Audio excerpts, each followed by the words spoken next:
Welcome back, everyone. Welcome back to another week, another edition here of the Sparkling Tuna Cup, the STC week number 144. I'm of course your VIP. With me, I'm joined by these amazing players and by the ByuN chat as well. Welcome one and all to our weekly open tournament.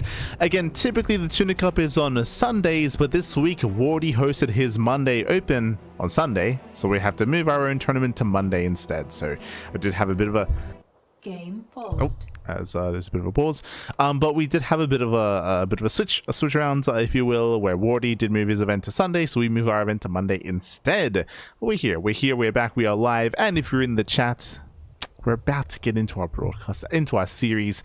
Exclamation mark B in the chat. Have a look at the bracket yourselves. The bracket is live, the bracket is stacked, and again we have the return of Neeb. If you remember, we have been casting Neeb, and we casted Neeb like what, 3 months ago in Doyo Cup. If you remember, Doyo Cup was Neeb's comeback, if you will, after many years of hiatus. So again, Neeb was featured in Doyo Cup, and it was after Doyo Cup that Onside announced that Neeb was going to be returning in a more competitive, in a more regular fashion, if you will. After that announcement, Neeb competed in the Pixie Festival qualifier, and he also played in a Bass's Big Brain Bouts show match as well. But I think those are the only two things he's played in. I don't recall him playing in an open tournament until today. Let us go. So again, Neeb has been back for quite some time. Based on his performances in the Pixie Festival and in the Bass's Spring Bear Bouts, Neeb is still regaining said skill. To be fair, that was maybe a month ago at this point, so it's been a couple of weeks. Game since those games, so I'm curious to see how he has grown as a player in that time. As spawning in the left hand corner of Washout, we have the blue Terran player. It is Signier. And spawning in the right hand corner, we have his opponents. We have the returning player, the American Protoss. Representing Onside, it is Neeb. As well. Let us go. I do need a moment here to set up the player names. So, and again, if you're in the chat, you know what time it is. It is Gamba time. Predictions are open. Place your bets on who you think will claim the series. Best of luck in the chat. Let's go. Yesterday in Wardy TV, Monday on Sundays. Yes. Exactly. But let's go. Let us go. What's that move called when you move the switch the king with the tower? That's when you castle. That's castling. Yeah. So when you castle your king. But we're opening up with the proxy across the map. So Signier does open up with 1 Rax back at home, but another across the map, going for a proxy 3 Rax. Meanwhile, Neeb currently is none the wiser. Does poke in with the probe, it does scout the Rax where it should be, behind this no gas. That's the tell. That is the tell, lack of gas, and the probe will confirm 0 gas in the main base. Big scout here for Neeb, and Neeb should piece together something is wrong. Something here doesn't add up. Bam! Zealot's on the way. Pile on the high ground as well, so good read here by Neeb. He's aware of what this signifies, and Neeb is getting ready back at home, going for the Cybercore as well, going for a delayed expansion, staying on intentionally on 1 base. So good scout, good reaction. Neeb is setting up. Likewise, you do see Signier building up more Marine, and I believe you pull the boys with this. I believe it's going to be Mass Marine, pull the boys, 1 base all in out of Signier. I believe it's going to be all or nothing. No boy. It's all or nothing, papi. Also a big shout out to Ender, Caviar, Napoleon, Marquises, Acampado, papi. Thank you so much for the raid. I hope you had a great stream. Hope you had a great ladder session as we raided into each other and into each other again. For those who are unaware, I actually just finished the Brood War campaign for the first time in StarCraft Remastered, like 2 hours ago. I was streaming on my personal channel, then I raided Ender, and then Ender raided us. So it all goes full circle. Because of that, though, I'll be honest, I'm very fatigued. It was like a 5-hour stream. 5-hour stream. We did the bonus mission. We did the final mission. We did everything. It was 5 hours of non-stop StarCraft. So I'm a little bit worn out, I will say. A little bit worn out. Meanwhile, here go the boys. The boys are being pulled. As I mentioned, it's all or nothing for Signier. Army is amassing.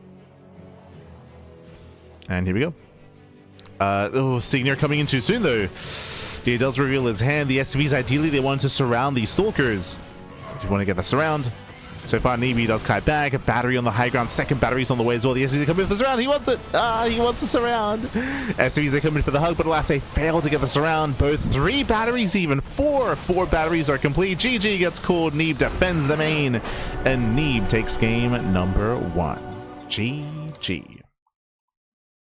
GG, well played. Whew. With that, congratulations here to Neeb. Neeb, he will claim the first game. He'll take a lead in the series against Signier, being a little bit cheeky, but as you mentioned, the lack of gas geyser in the main base was a big tell that something was wrong, and Neeb did respond in kind, setting up in his main base, going for the one base defense after confirming that resources were being spent elsewhere. So GG well played again. Nice scout, nice reaction out of Neeb. With that, Neeb does take a lead in the series, and we're getting ready for game number 2. Let's go.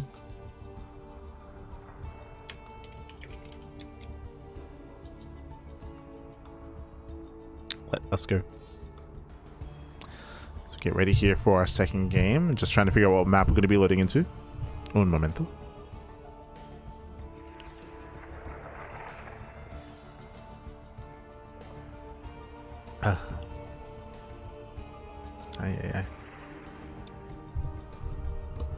Just catching up. Neeb lost to Percival yesterday in the What Is He Monday. Oh, right. You're saying that he played last night as well. Okay. So that marks his then Sparkling Tuna Cup is his 4th tournament since coming back, I suppose.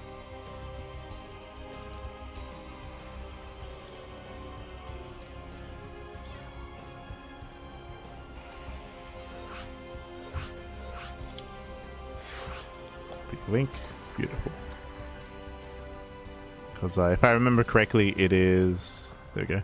So it's Pig's Eye Festival qualifier, Bass's Big Brain Bounce, I guess the What Is He Monday yesterday, and then Tuna Cup today. I think those are the only 4, and Doyo Cup, but that's beforehand. If I recall correctly. But here we go. We're going to be getting to our next game. Going to be loading into Lockdown.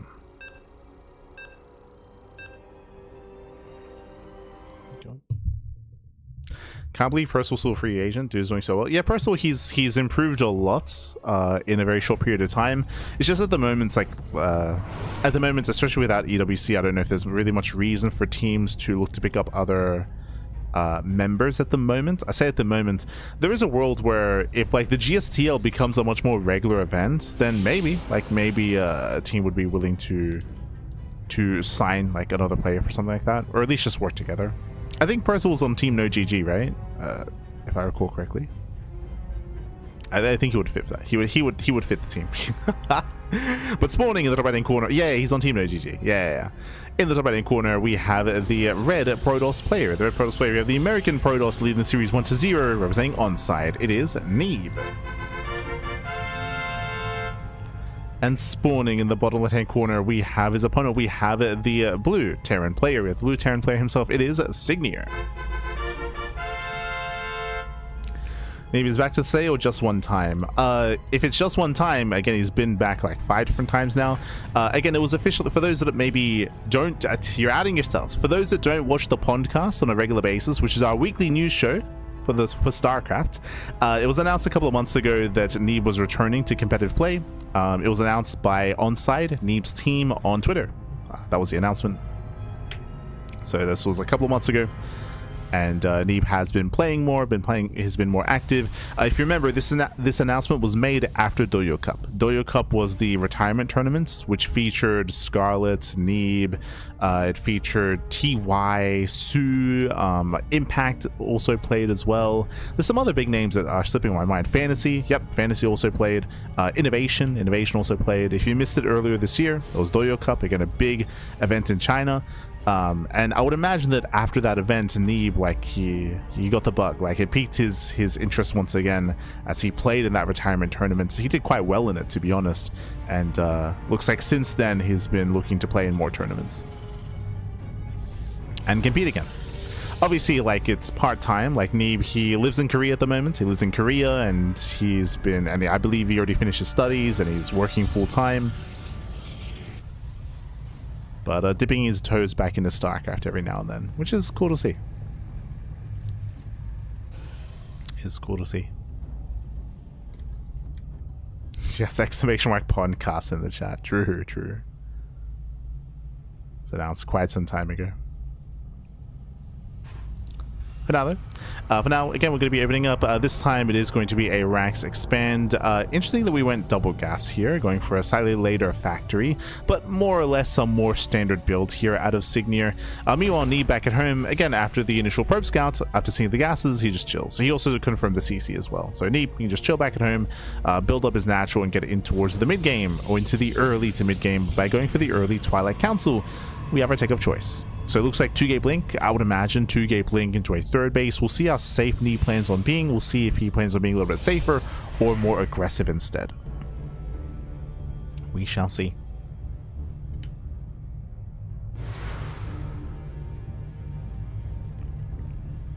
Maybe I should make podcast playlist yearly too. It's a long list now. True, true. Yeah. I think a yearly list might make sense. Before it didn't because it was very irregular, right? The podcast used to be very irregular, like 5 years ago.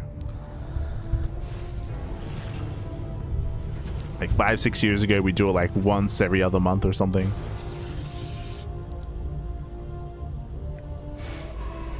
Long time ago. For now, again, it is going to be Blink. So as I mentioned, 2-gate Blink at a Neeb, a safety robo into what should be a third expansion. So again, very standard play here out of Neeb. Meanwhile, Signier back at home is going for his own 1-1-1. It's a Haley podcast. No shot. No shot. Crazy.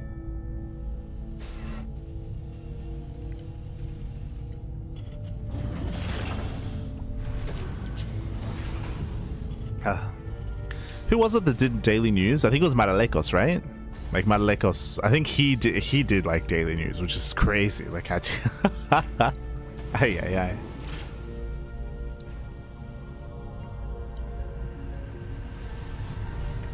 Then they can't announce stuff the day after the podcast like they always do. True. Not wrong.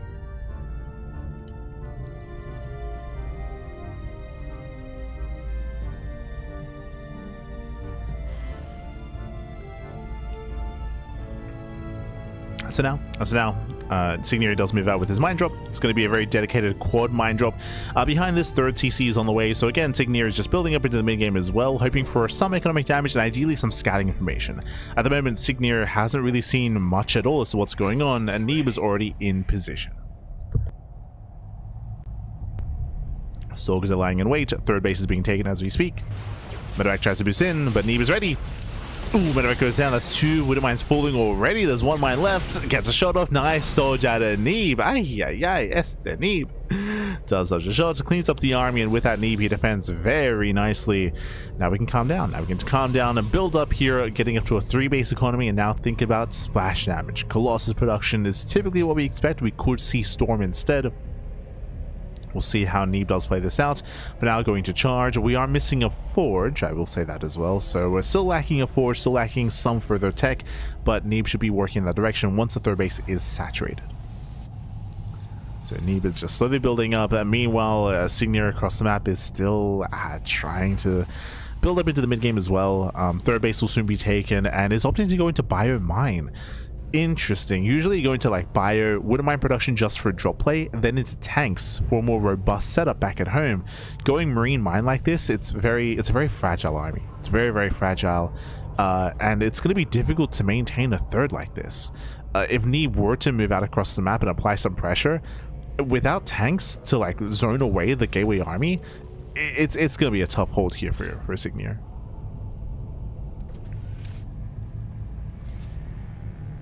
We're relying quite heavily on these widow mines. First mine shot goes off. Does dodge to the second mine.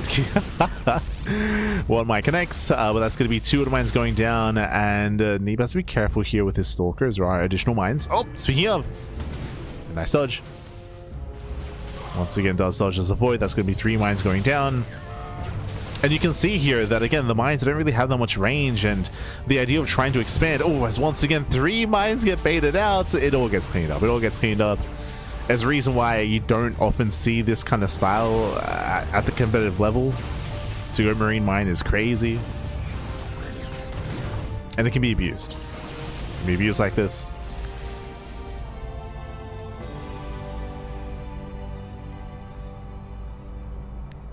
With that, Signier is contained. Neeb can now take a 4th base. We spoke earlier about splash damage, and there it is, Colossus. Colossus production has begun.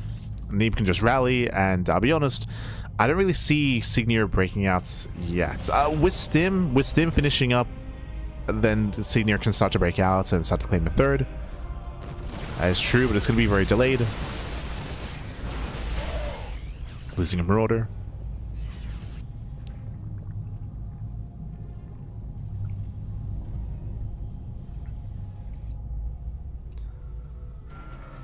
Lose the Marauder.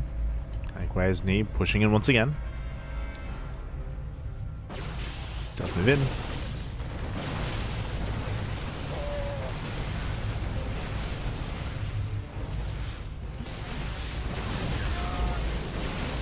Sim pulls away, picks up more Marauders at the same time, drop into the main base. They'll say, do dive in. Yeah, they dive into the main. SCV's going to be going down. Marines, they get shut down as well. Colossus now coming into the fray, and there's just barely an army here. There's barely anything here. Again, it was just a very messy early game from Signier. Had a very hard time building up on 3 bases, and by the time he did, I mean, hey, again, Neeb is already getting a 4th up and running, applying more pressure, pushing further in, and there's just no defense here. GG gets called, and Neeb will claim the series 2-0, advancing on to the quarterfinals. GG. GG, well played. Neeb looking very solid here when it comes to his fundamentals in our initial PvT. Meanwhile, Signier again being very aggressive in game 1. Here in game 2, experimenting a little bit, going into ByuN Mine. But again, ByuN Mine isn't really too much of a viable opener in this matchup. The reasoning for this, as you saw, is that it's so difficult to start to slowly branch out and take your 3rd base, right? And take your 3rd expansion, build up on 3 bases when you don't have any tanks. The alternative is you can go, instead of going into a heavier tank count, you can instead go into a heavier bio count and into earlier stim. That also gives you an avenue to break out as well. But we didn't have early stim, we didn't have tanks, we instead went into mines, and again, as you saw, they can be abused that much more. GG. GG well played. With that, we are getting ready here for our next game, for our next matchup. Exclamation mark, be in the chat to have a look back yourselves. Let's have a look together. Here we go. Oh, un momento. 144. Okay, so from the top, SHIN. SHIN, he is on the 1 seed of the tournament. He's waiting for the winner of Hot Mono and Mini Zerg UA, waiting for the winner of that series. Meanwhile, Neeb, he takes down Signier. Shameless takes down Camo. We have our next series, Neeb versus Shameless in a PvP. Scrolling down, we have the number 2 seed of the tournament, ByuN. ByuN, he's the number 2. He's waiting for the winner of Nickracked and Vaxoro. Meanwhile, we have Percival waiting for the winner of Perceive and GG Machine. Here we go. So again, we have our top players here, and we're about to get into our next matchup. A Neeb versus Shameless PvP. Now, PvP is more aggressive and more chaotic than it once was. Bear that in mind. In the previous patch, I should say. So in the current patch, much more aggressive, much more intense, a lot more all-ins. More all-ins are much more common, 1-base play as well. So we'll see if Neeb can keep up now as the opponents, they get harder and harder. I'm just, again, curious to see the kind of current level play that Neeb has to offer. I did not see the games that he played yesterday, for example, so I can't necessarily gauge or judge what happened in the WardyTV Monday on Sunday. So we'll see how he performs against Shameless. Shameless, who is one of the best Protoss players in all of Europe. I would say is what, like top 4? Like, who do I put above Shameless? I put like MaxPack, Showtime, and Skilless. Those are the 3, and then I would say Shameless, yeah, top 4. So I say that. Like, I haven't casted much Cristiano recently, and I know that Cristiano has been looking insanely good as of late. Like looking from afar, if you remember, Cristiano, he qualified for Pixel Festival, beating Showtime, right? He beat Showtime, he beat some of these other big, I want to say he beat a Korean as well. Did he beat Zaun? I think he beat Zaun. Like, yeah, Cristiano, he's been popping off in latest patch. He just hasn't been playing in our tournament, so I can't speak too much on it. But looking from afar, true. Think I'd put Cristiano currently above Shameless, but still up there, So going to be a big challenge for Neeb. We'll see if we can bring him down. Cristiano.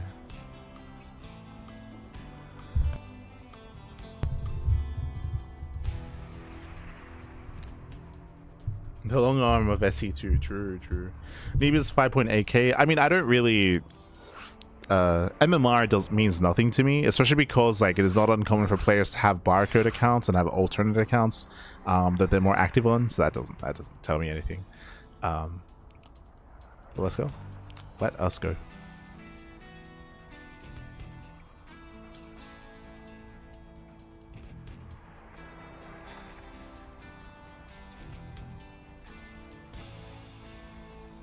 We are setting up, and looks like game 1 is going to be on Rorschach. Oh, that'd be crazy. Un momento.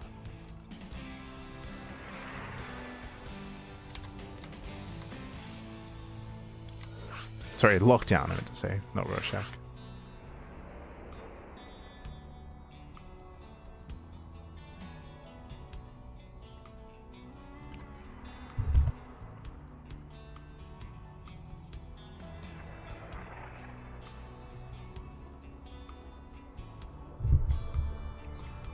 Okay, here we go. Likewise, when it comes to our tournaments, the semifinals are both going to be covered. They're both going to be casted, as always. So we'll be covering... ideally, we follow this series into the upper semis, then lower semis, depending on how things do line up.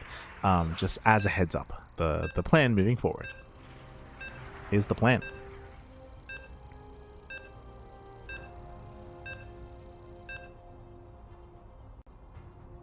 So got some other updates. Nikrak takes down Vaxura. True. Up against ByuN. There's a lot of TVTs that are about to go down there. A lot of Terrans in the lower half of the bracket, but here we go. Spawning in the top right-hand corner of Lockdown, we have the blue Protoss player. We have the blue Protoss representing Team Stowny Balls. It is Shameless. And spawning in the bottom-hand corner, we have his opponent. We have the American Hope himself. We have the red Protoss player representing Onside. It is Neeb. And if you're in the chat, you know what time it is. It is Gamba time. Predictions, they are soon to be open. I have to close the previous ones. Un momento.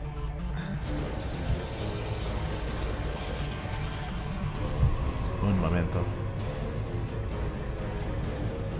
There we go. Predictions, they should now be open, so place your bets on who you think will claim the series. Best of luck in the chat. As we get into our PvP, coming into this, I would say tentatively here that Shameless, I mean, no, not even tentatively, Shameless is the favorite player, for sure. Shameless, he's coming in as a favorite player. He's a young up-and-coming player. He's been on the rise for a good amount of years at this point, and has been looking very good and just better and better as years go by. Neeb, of course, a retiree, recently returned to the game a couple of months ago, and is still kind of leveling back up. As I mentioned before, Neeb right now is a part-time player. He's part-time, but again has been dedicating a little bit more time to StarCraft over these past couple of months, and I'm curious to see how he compares to someone of the caliber of Shameless. Let's go. Especially in PvP. PvP can just be very aggressive, very chaotic, very intense. We do have a 2-gate opener here out of Neeb, 2-gate opener out of Shameless as well. Everything's looking as it should be. Shameless does opt to throw down his gateways a little bit further back. This does mean that the ramp is a little bit more open and vulnerable to Glaive Adept, or sorry, to Adept Harass and Adept Shades. But technically this is more efficient. It does mean that the travel time that it takes to the probe to throw down a building and go back to mining has been reduced. So technically the economy is slightly better for Shameless. Oh, as we are opening up with a proxy across the map, let's go. Throws down the spray. The GG map. Keep spraying. Meanwhile, Neeb does poke in, and Neeb, he will confirm that a pylon is missing. Right, a pylon is missing. There's only one pylon in the main base. There should be a second pylon. Neeb will have to search for it. It is not uncommon to hide the pylon at the natural or at the third location. Neeb, he won't quite check further back in the natural. Robo has been thrown down. Proxy Robo, one base all in. And seeing the third pylon, he knows. Yeah, the third pylon being on the high ground is a massive tell. Usually the third pylon will be further down to set up for an expansion. So Neeb should be taking a defensive stance. Whether it's Robo or Stargate, Neeb has yet to really confirm. That is true. And he will scout, and based on the rally here, Neeb he will confirm. Eventually. This is a more common location for proxy Stargate, so he's checking for Stargates. Then up to the top side. Neeb setting up for the expansion.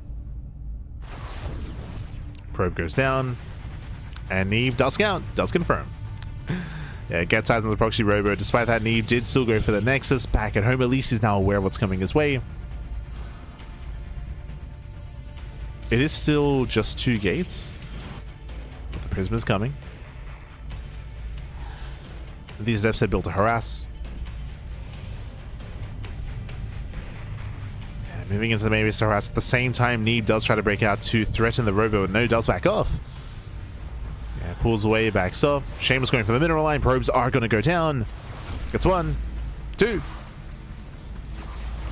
Soon. Jesus, there we go. Yeah, 1, 2, 3 probe kills. Nice damage so far. The Prism does get away. Will take a bit of hold damage, but does get... Oh, does barely pull out. Yeah, it does pull out in time. Did get very low, though. Shameless, he has to be careful. Neeb behind this. Oh, his supply blocked. Yeah, brutal supply block here for Neeb. Shameless moving in.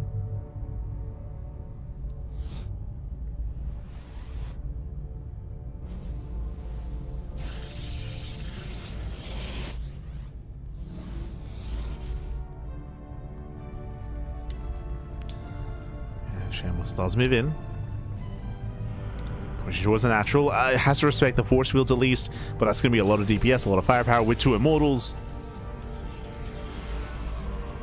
It's going to be a lot. Threatening a shade. Shows his force fields, locks down some of the sentries. Nice pick up. And Shameless pulls away, preserves the army. Ooh, catching out a Stalker. And so far, the juggling is solid. So far. Up! Oh, but you can see how difficult it is to push up this ramp. Oh, so difficult. There's a 3rd immortal on the way. And so far, Neeb is holding on. But again, the battery's out of energy. It's out of energy. It's so risky going into the main base like this. Again, there's no health on that Prism. Going for the pylon. Okay. Going for the pylon. Oh, does retarget the Stalkers. Oh my god, that was good. Does retarget, pulls away. Barely saves the immortal. Now pushing towards the natural. That does force field, does run away the army. Okay. Army gets turned away. Miscontrol out of Shameless, losing one of the immortals. That was huge. Yeah, 1 immortal goes down, but alas, there's still 2 left. Boys are being pulled. Desperation at Neeb. Diving on the Prism. Prism does pull away. Oh my god. It pulls away, goes down. A lot of Stalkers do fall, but now there's only 2 immortals left. Down to 1. 1 immortal. That's still enough. Yeah, it's still too much. Still too much. Shameless is going to snowball out of control. Breaks through most of the Stalkers. The 2nd immortal has arrived. And with that, Shameless has done it. GG gets called. Shameless, he will take game number 1. Whew. GG. GG will play. Shameless will take a lead in the series. Again, it was a bold move for Neeb to defend with purely a gateway composition. It chose not to go for a defensive Stargate or a defensive Robo, which is usually the go-to, right? Either defensive Immortals yourself or defensive Void Rays, one or the other. Opted to stick with a gateway composition, and in a head-on fight, as you saw, they do struggle against those mass Immortals. There were some key moments for Neeb which were solid, like sniping the Warp Prism, for example, and even catching out one of the Immortals as well. That is true. Did kind of punish some of the miscontrol or some of the overextensions of Shameless. That is true, but it still wasn't enough. Still wasn't enough. GG gets called. Again, Shameless takes game number 1.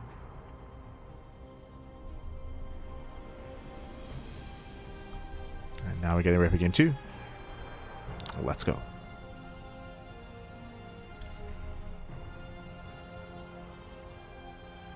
We expect more aggression and more all-ins, like for sure. Like that's like that. That's all you expect out of PvP nowadays. But is it going to be Neeb's turn to proxy? That's the real question. It's in Neeb's turn.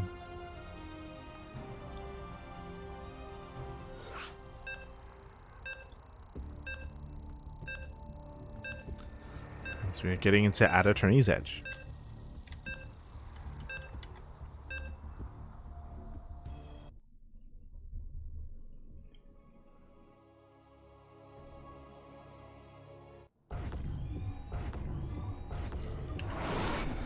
And spawning in the top left-hand corner of At Attorney's Edge, we have the blue Protoss player, the blue Protoss player himself, representing Stowny Balls, leading the series 1-0. It is Shameless. And spawning in the bottom right-hand corner, we have the red Protoss player, the American Protoss, representing onside. It is Neeb.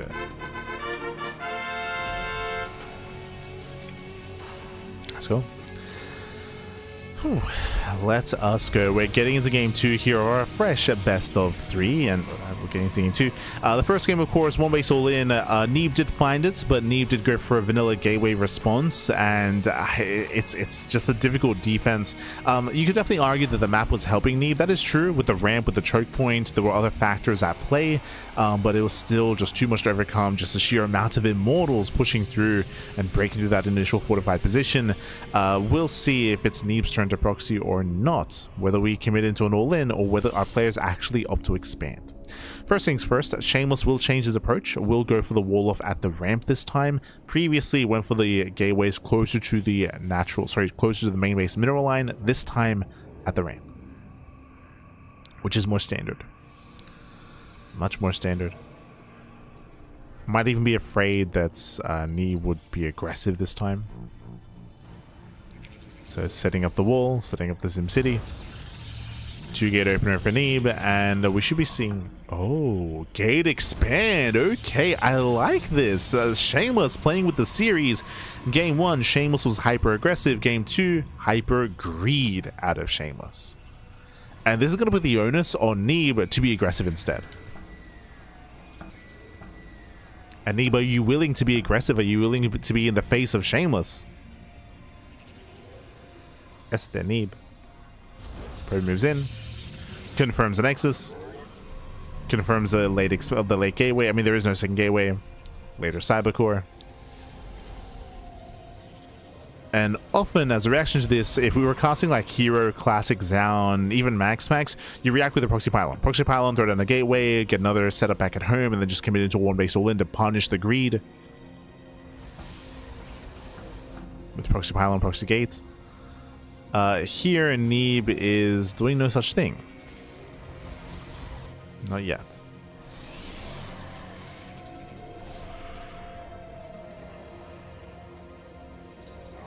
He is chroning out Warp Gate. The Probe Del Scout Warp Gate being used on the Cybercore. That is pretty useful. Yep, one base all in. So one base all in, one base 4-gate all in specifically. Seeing the chrono usage is a big tell. That aggression is coming his way. Shameless throws down the battery back at home. Neeb sets up his proxy gateway. Proxy pylon, sorry, I should say.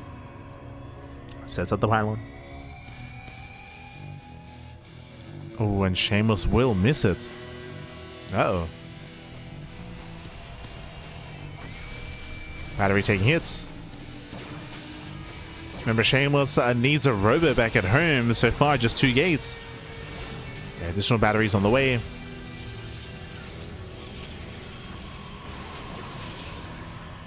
Again, it's going to be a tough hold. Throws down 2 more batteries. Going to be 3 in total.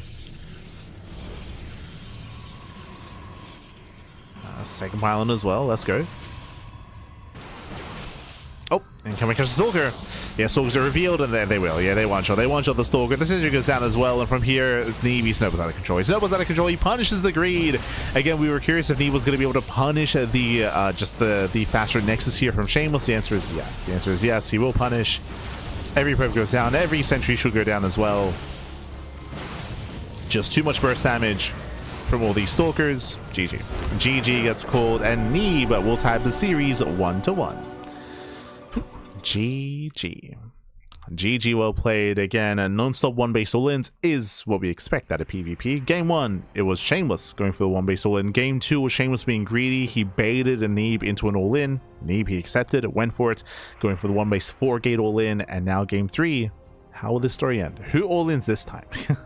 If at all. Here we go. But I feel like Game 2 was really important. Game 2 was kind of like testing the waters a little bit to see like, hey, do you understand what this is? Do you know the response? And are you willing to go for the response as well? I feel like for quite some time, Neeb was known for longer and later games. Not quite like the level of Showtime. But it's, I mean, he was notorious for playing some like hour-long games against Scarlet, against Estrella as well in PvP. That's kind of what Neeb was notorious for a time, so I appreciate that here he's willing to like get down and dirty when it calls for it. Shane was kind of feeling out Neeb a little bit. As we're now getting into Rorschach. We're loading into the Ace match. And it all ends here, it all ends on Rorschach.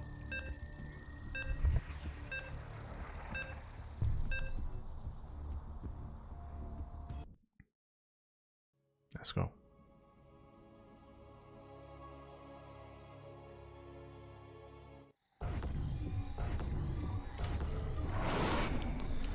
And spawning in the bottom hand corner of Rorschach, we have the blue Protoss player. The blue Protoss player himself. We have the blue Protoss representing Team Stowny Balls. It is Shameless. And spawning in the bottom left-hand corner, we have his opponent. We have the red Protoss player. The red Protoss representing onside, it is Neeb. Let's go. Let us go. So we are getting into our next game. Best all-time non-Korean Protoss. Neeb or Max? Neeb, for sure. Max reached greater heights when it comes to their skill level, that is true, but I feel like it depends on what you're necessarily like ranking, but I think you could probably even rate like Naniwa above Max in terms of in their era what they were able to accomplish, and how they compared to the rest of the scene, and like the rest of the scene, the other top players as well. I think you probably could make that argument. Hard to say. I think Max's biggest accomplishments were like winning like Pigsty Festival. Like, didn't Max win like Pigsty Festival like number 2 or something? Or like OSC events?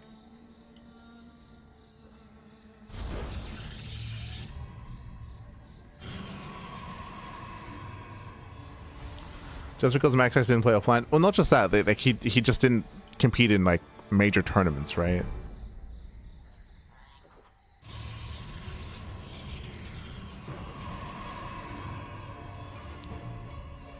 So I think you can probably make an argument for like Neeb and Naniwa, probably. There might be another European Protoss that I'm maybe missing.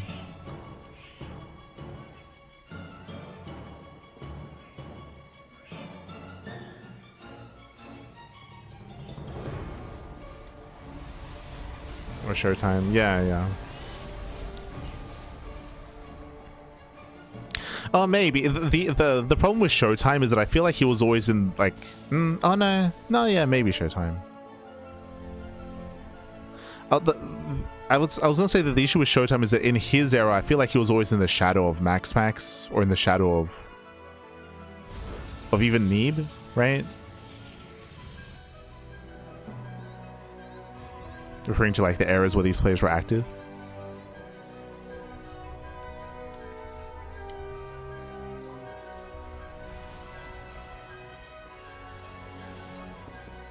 Regardless, we're going to be opening up. We're going to be opening up here. We do have a 2-gate opener out of Neeb, a 2-gate opener out of Shameless as well. So overall, 2-gate openers, mirrored builds. Shameless once again will avoid going for the gateways at the ramp. Instead, it's going to be walling up with pylons. River gets thrown down. One base play here out of Shameless. Let's go. Goes for one base robo. Meanwhile, Neeb is going to expand. So once again, we're going to have an interesting dynamic. Now, this is very similar to game 1, except no proxy, but you don't need to proxy. Where are we? Welcome. I do apologize. I usually introduce the map. Welcome to Rorschach. Rorschach is the smallest map of the map pool, the shortest rush distance in the entire current map pool. Shorter than Rainfall, shorter than Old Sun Temple close spawns, for example. Aggression is favored.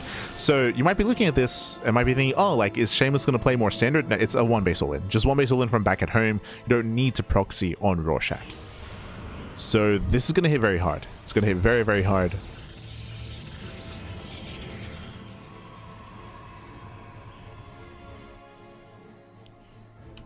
And Neeb is investing into his economy, which won't help too much here in the defense. Station moves in. Neeb now, he knows. Yeah, now he sees, now he knows. Neeb is aware. Does turn back around. Ideally, behind this, you'd have your own defensive robo, but he's going for a Twilight Council. He's already picked his tech. Going into Blink. Gateway heavy here for Neeb.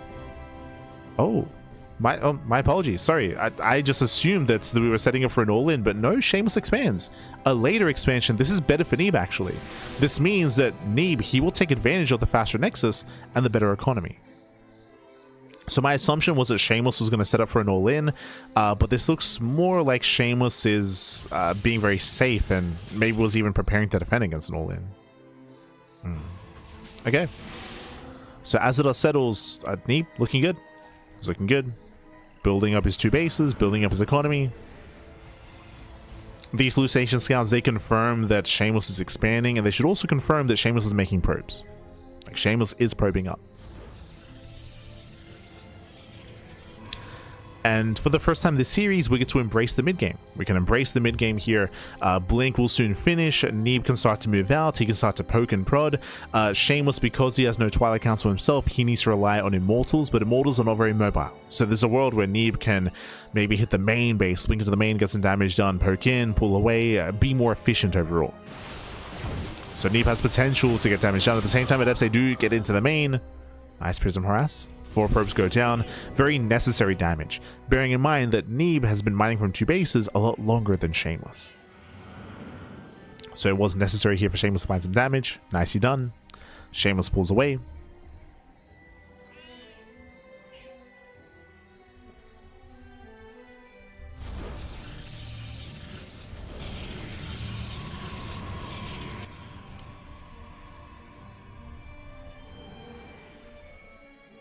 Shameless has 3 more probes. Why you say Neeb invest in economy?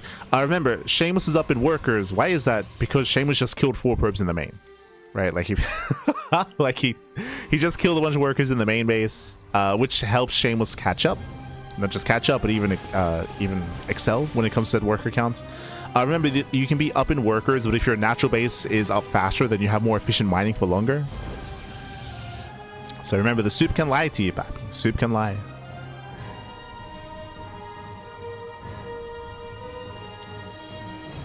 As Neeb had a faster, more efficient mining. But that's the rationale behind that statement. Neeb threading a dive into the main. Does go in. Does commit. The Prism is going to go down, but it's going to cost Neeb some Stalkers. Yeah, losing 1, losing 2. 1, 2 Stalkers. We'll get some counter damage. Does recall back home, and we'll lose 1 more Stalker towards the end. We'll lose 1 more. From here, Shameless setting up his 3rd. Neeb not too far behind. But ideally, Neeb wanted more damage than this. It was just very risky and very greedy for Neeb to dive into the main base. Despite seeing the army in position, it was very, very risky or very greedy. In the end, Shameless maintains said lead. And the scary part here as we build up into the mid-game is that Shameless has retained this higher Immortal count, right? The Immortals here will mean that Shameless has a stronger, more robust army when they do clash. And sure, it's been down in Blink and down when it comes to mobility, but hey, that's soon to finish. That gap will soon close.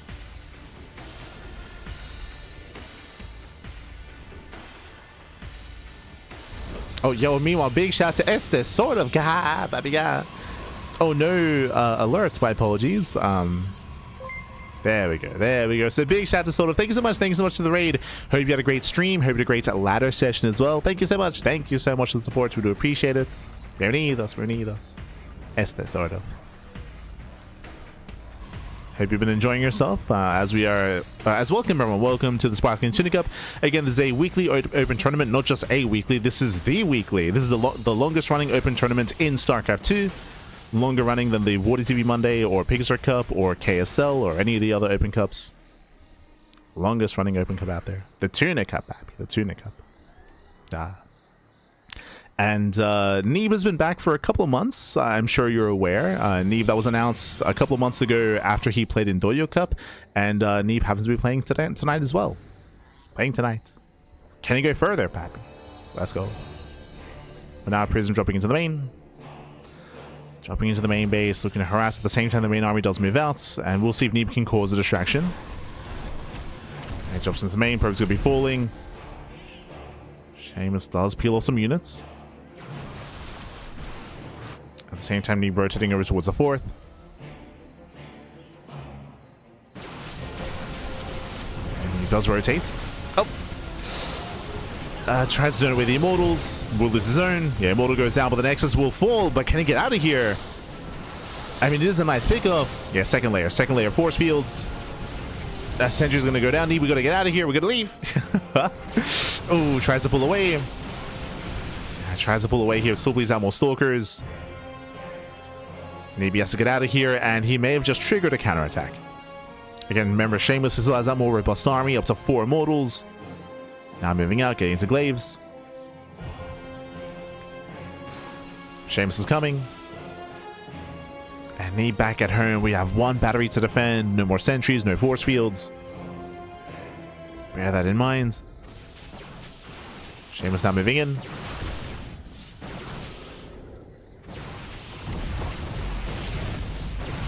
Oh. Yeah, bit of a control there by Seamus. Throws away some adepts. Army blinks in, gets 1. Yeah, 1 Immortal goes down, getting 1, getting 2, getting up to 3. Those are some extensive losses. Stalkers, they blink in, and Seamus, he might still have enough here. We'll lose all the Immortals, though. Yeah, every Immortal goes down. Seamus. Very rough army movement here. The Immortals, they were leading the charge, and they were the first things to go down. The first things to go down. And with that, Seamus overextends. At the same time, Zelarama on the top side. 4th base did not finish. Oh, ooh, that's a kill, not a cancel. Massive pickup. And Seamus lost his advantage, lost everything, lost the 4th expansion, lost the main army as well. Again, Seamus had potential with them as Immortal, but they were in front of the army. They're not really built to tank like that. They're meant to be dishing out damage from the backline. So again, the Immortals were first to go down. Adepts, if you recall, they moved committed forward, so they also went down very quickly as well. So a very messy fight out of Seamus. Very messy.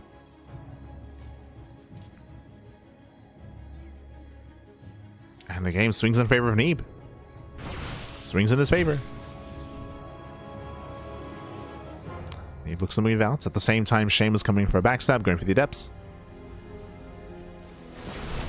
Does heading towards that. At the same time, Neeb does hit the mineral line.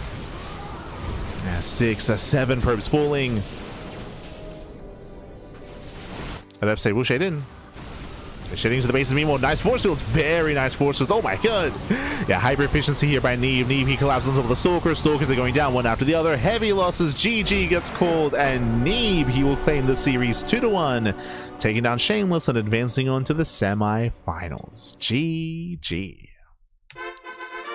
Whew.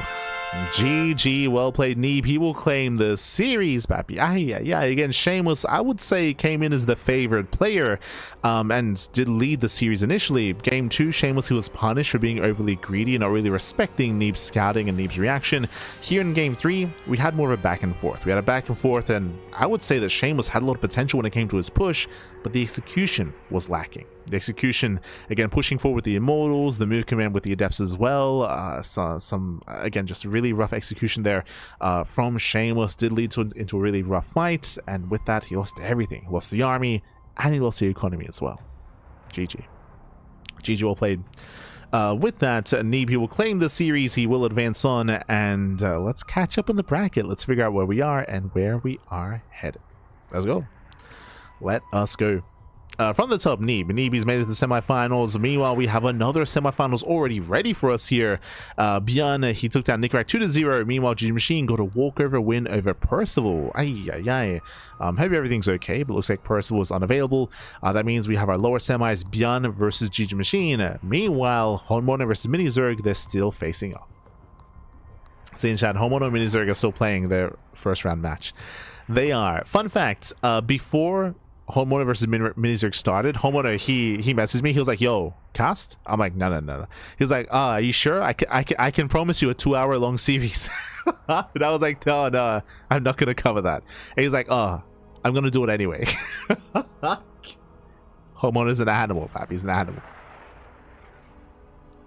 He said, I can show you a 2-hour turtle game.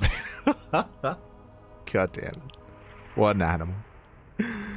So my heart goes out to Minizerg, as you don't want to be stuck in a series with Homeowner. No one wants that. No one wants that. But regardless, GG will play it. With that, we're getting ready for our next matchup. Un momento. Getting ready for the semi-finals. Okay.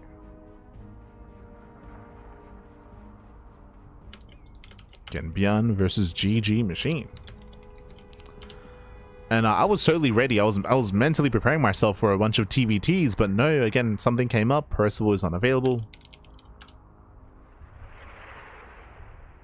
So we have a TVZ instead.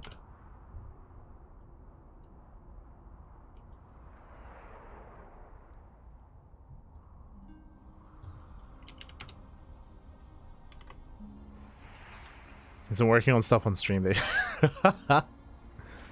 SHIN.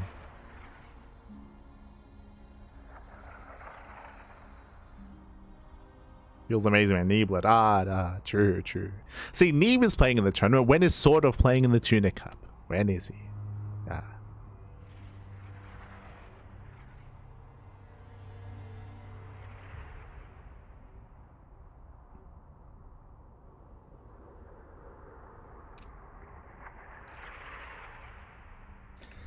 As looks like our players, they need some time here, so we may cut to a short break. As our players are getting their videos going and getting the matches underway. So we'll see you soon. We're gonna cut to a break here, so take this time to get some snacks, some food, get some water as we get ready for the semifinals. We'll see you guys soon in a couple of minutes. Only a couple.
Welcome back, everyone. Welcome back to the semi-finals. Our semi-finals here of the Sparkling Tuna Cup number 144.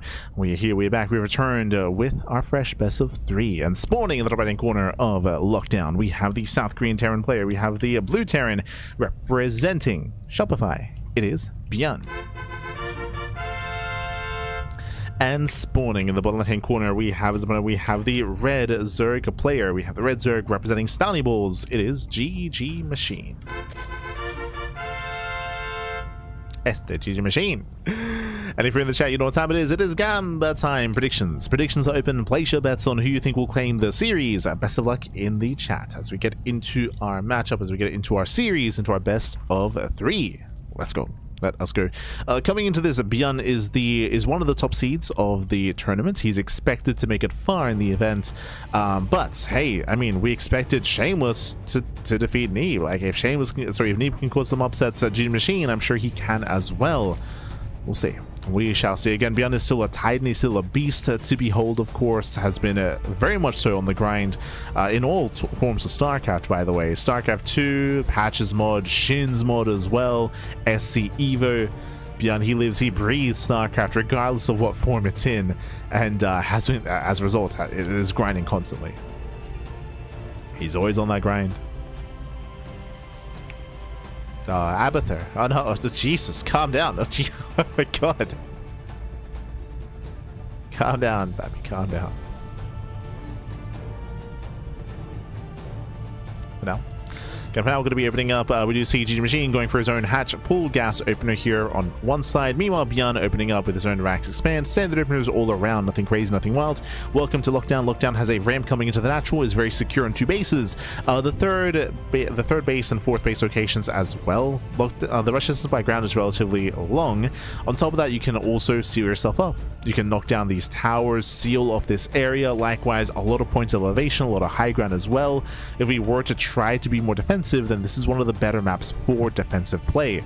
But ByuN isn't really known for that kind of style. He wants to be in your face, he wants to be aggressive, and that's kind of what we expect out of ByuN.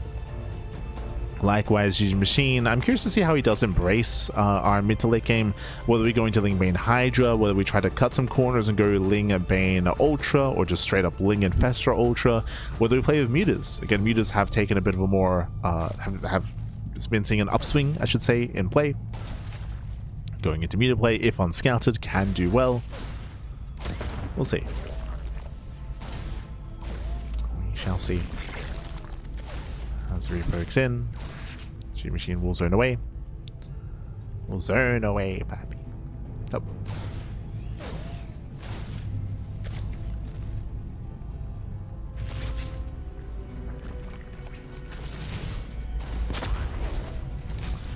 Chat, is this a Korean server or NA? There are only a couple of tournaments that do like force like certain server advantages. I think the KSL is an example of one, right? Like the KSL does force like the Korean server, but most if not all other tournaments do expect them to always have like the most fair server that's possible. So for example, if someone from Korea plays against someone from Europe, then they play on the Americas, right? Like that just makes sense. If someone from Europe plays against someone from the Americas, they play on US East. Someone from the Americas plays with someone from Latin America. Oh, they play on likewise US East or Central at times. So you should always have that expectation. As I mentioned, like there's one exception to that, and I think that's the KSL, where I think they prioritize Korea over everything. So it doesn't matter where you come from, but you'll play on the Korean server. But again, that's specific to the Korean StarCraft League. Hence the name. True, true. Hence the name.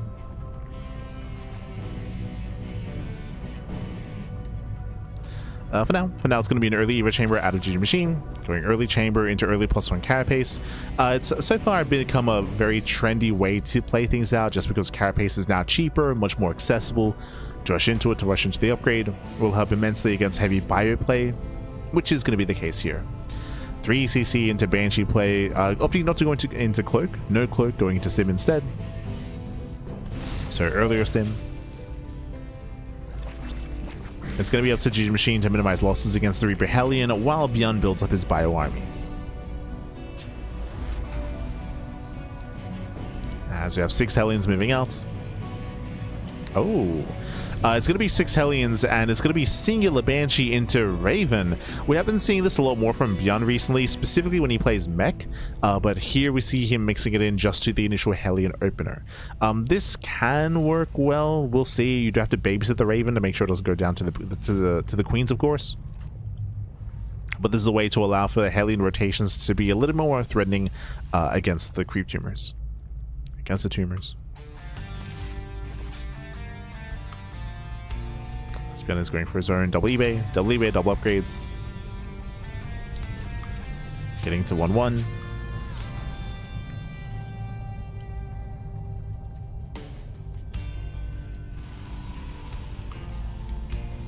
SHIN Machine used to play Korean server versus Koreans due to big lags in America. I'm not too fond of that happening, or at least in tournaments that I've covered, he hasn't done that before, but maybe more in the past. This is the America server.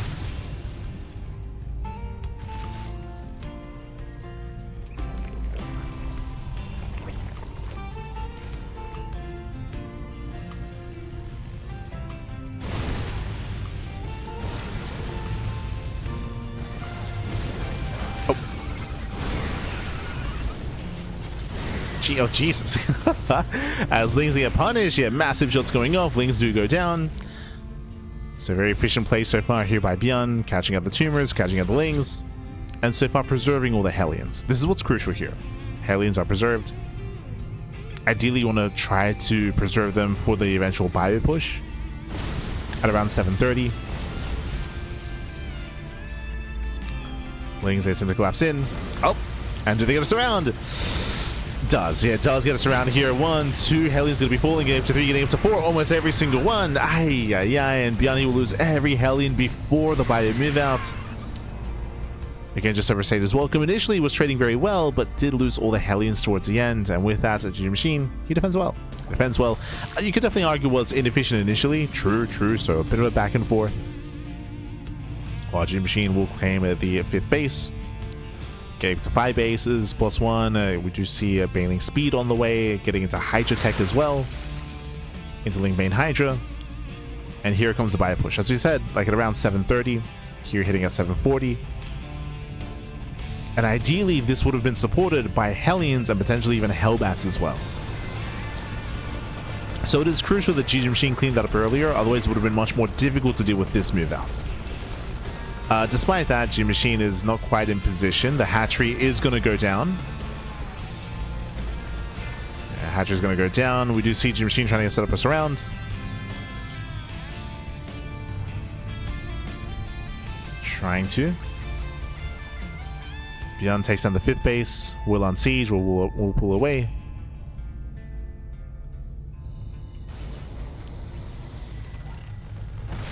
We're now just rotating.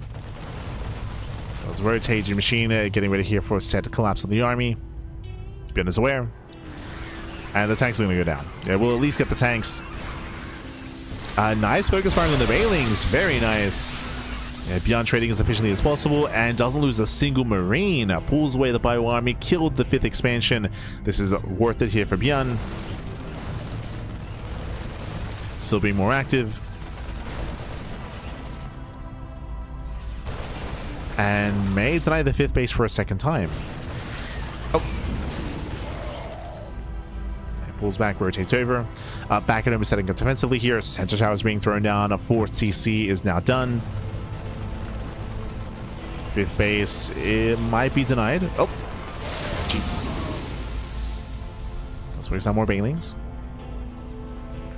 Hatchery is still kicking. As SHIN Machine is double expanding, hoping to get one of these bases up and running. Building up more Hydras. Raven does go down. And takes down the Raven. The tanks are a little bit exposed as well. He'll lose one. One tank goes down, just one tank left. Down to 1. ByuN dropping for a second time. Oh. SHIN Machine is in position. Keeping up. And he's trying to keep up. Hydra themselves step forward. Taking down another tank. And SHIN Machine is holding. He does hold on, takes out both tanks. Zones away the ByuN. And taking a rough fight in the center of the map though. Gotta be careful. Drop moves back in. And for the most part, GG Machine is stabilizing. I would say that the droning is still a little bit lackluster. 79 workers. The tech is still not quite there either. Infestation bits, a lurker den. This tech is a little bit late here for GG Machine. He was hyper fixated on the Lingbane Hydra production. It's hyper fixated. So the follow-up tech here fell by the wayside. ByuN still has map control. He's still applying more pressure, and as all this happens, ByuN freely takes a 4th and now gets a 5th and 6th CC.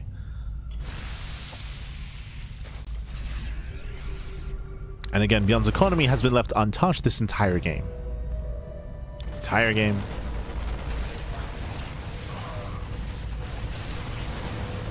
There's a couple of links are thrown away. ByuN does give a chase at the same time, dropping into the main. Shouldn't have find too much damage here, but again, it's at least distracting it. Better positioning here for ByuN. Yeah, nice positioning. Catching out more lings. Oh! Jesus. Calm down. And ByuN just keeps on dropping. 5 more drones going to be going down. 5th base once again under fire. The northern expansion does fall. Ay, ay, ay. And again, GG Machine is struggling to keep up. ByuN does get back into the main. And due to all this aggression, due to all this pressure, there's barely any active tumors. There's 1 active tumor here at the 5th expansion, nothing here in the center. It does allow for ByuN to have an easier time rotating around the map. So easier rotations. ByuN setting up more CCs. And soon 3-3 will kick in for the Terran. Again, the Hive was late this game, so late 3-3 for GG Machine. It's going to be a massive window where he's going to be down in upgrades. That is a concern. Oh no, the Lankers, they get spotted.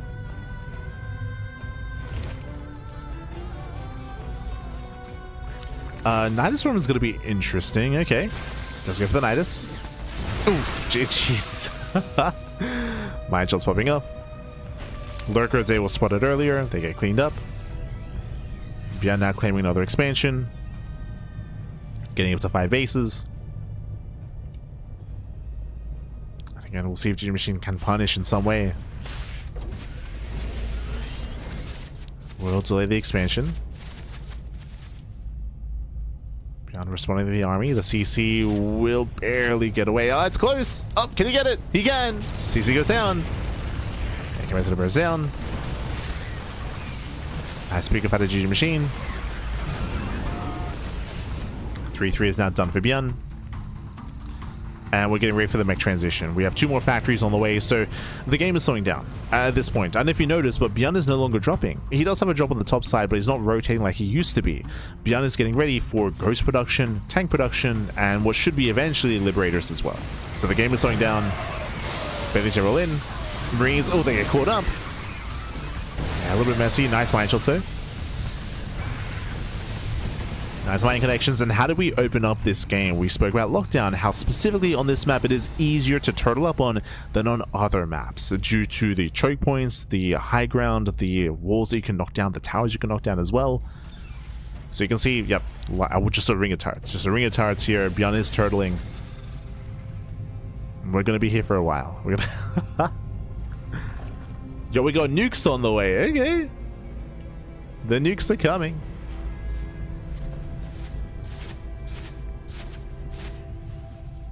Yeah, there's our nuke.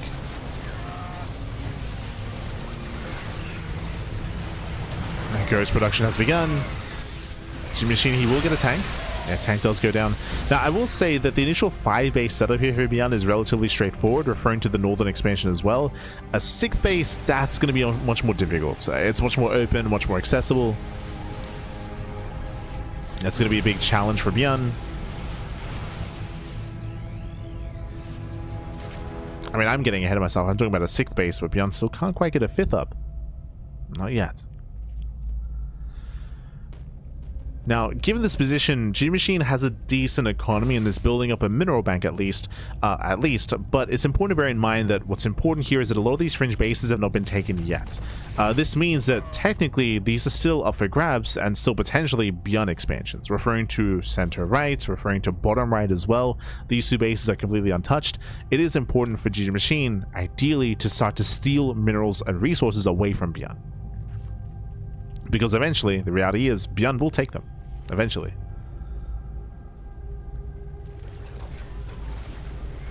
And the scary thing here is that the map is cut in half, right? So G Machine doesn't really have a bank advantage. He has mined more, that is true, but again, the bases here are still untouched. They still technically belong to ByuN. They're just still in mineral form. They haven't been mined yet, but these are still ByuN's bases. They're still ByuN's resources. So economically, I'm concerned for G Machine. I'm just thinking further ahead that ByuN eventually mines out the current bases and eventually takes these. So the pressure's on G Machine. Does move in. Yeah, moving in here. Nice abduction. Takes out a tank. It's going to be brutal choke point, but there aren't really many tanks behind this. G Machine squeezing his way through. Again, ByuN is spread thin. Tanks are rotating over. Yeah, the tanks that were late. And this is okay damage. G Machine will at least take down the planetary. True. Takes down the mineral line. Very nice. And this is important. We spoke earlier about the potential bases here for ByuN, but if you can't take them like this, then G Machine will have that economic advantage. The pressure's on the Zerg player to make sure these bases don't get up and running for ByuN. And ByuN was out of position. ByuN was out of position.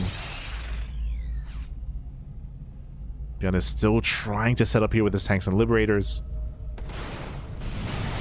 Oh, speaking of, 1, 2 liberators go down. Again, there was just no ground support. The tanks that were too far back.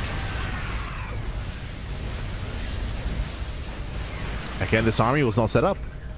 Not set up for ByuN.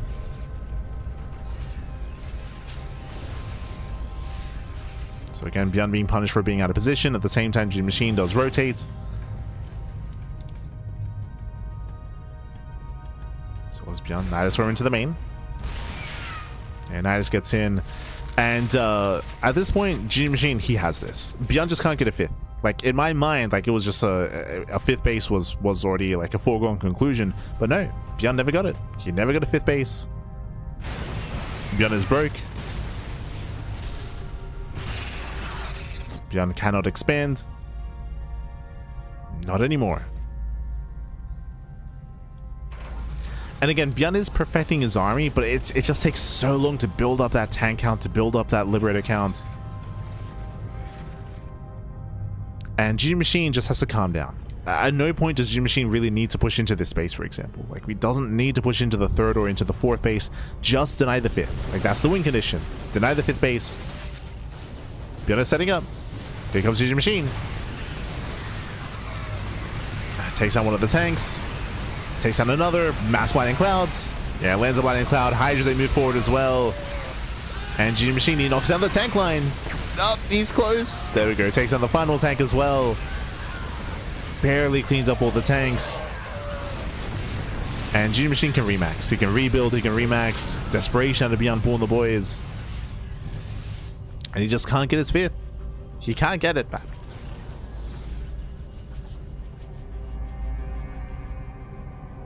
This creep is really crucial as well. If these tumors weren't here, then ByuN can set up a planetary to like seal this area off. But this creep is stopping that. Like a planetary SimCity cannot be placed here. The creep, man. Like, you can't hear, right? Just reducing surface area, creating that choke point. Alright, things they flood in once again. A little bit inefficient here, but we do get on top of another tank. There we go. 1, 2 more tanks go down. Takes down 2 more tanks. Oof. Yeah, G Machine running out of units towards the end here. A little bit messy. Yeah, getting messy. ByuN barely holding on here with just sheer tanks.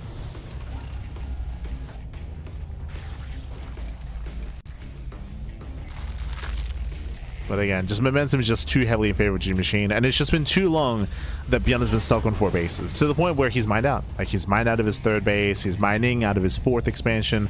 Natural, there's nothing here. Main, there's nothing here either. ByuN is broke. He's broke. He couldn't get his 5th. There's another Blinding Cloud. Another Blinding Cloud lands. Hydras, they get another 2 more tanks. Bane's coming from behind, and with that G Machine, he has done it. He has done it. He has broken ByuN. Whew. Cleans up all the tanks, gets over the final base. GG gets called, and G Machine, he will take game number 1. GG. Whew. GG, well played, G Machine. He will claim the first game here. Again, ByuN just could never get a 5th base. I was thinking a little bit further ahead, talking about like a 6th and 7th expansion in the southern bases, but ByuN, he never got that 5th base up and running. He tried multiple times, but multiple times he was caught out of position. The Nidus Storm was a big part of that as well. The Nidus Storms, they kept distracting ByuN, forcing a rotation back into the main base. Again, all those marauding tanks that were going back and forth between the 3rd, the 4th, the main base, never quite where they needed to be. GG. GG, well played. Whew. And with that, G Machine, he will claim a lead. He will claim a lead here in the series, and we'll see if he can take it here and now, or if ByuN can bounce back. The next map here, I would say, is very different. The bases are more centralized. That is true. The bases are much more centralized here on Sanctuary 3, but at the same time, they're also more open. We'll get into it. We'll get into it. Spawning in the bottom left-hand corner of Sanctuary 3, we have the South Korean Terran player. You have the blue Terran representing Shopify down in the series. And can he force the ace match? Can he force a game 3? It is ByuN. And spawning in the top right-hand corner, we have the red Zerg player. The red Zerg player representing Stowny Bulls. It is GG Machine. So let us go. Now, if we end up in a similar situation where ByuN is hyper aggressive, doesn't kill G Machine, and ByuN is forced to turtle up on 4 and then 5 bases, if we end up in that same situation, here your initial 4 base and 5 base setup again is easier but harder to take. On the one hand, you have your natural. Your natural is on the high ground, just like in the last map as well. So secure natural base and a relatively secure 3rd base as well here on the right-hand side, with a choke point moving into it, with slow zones in the center of the map.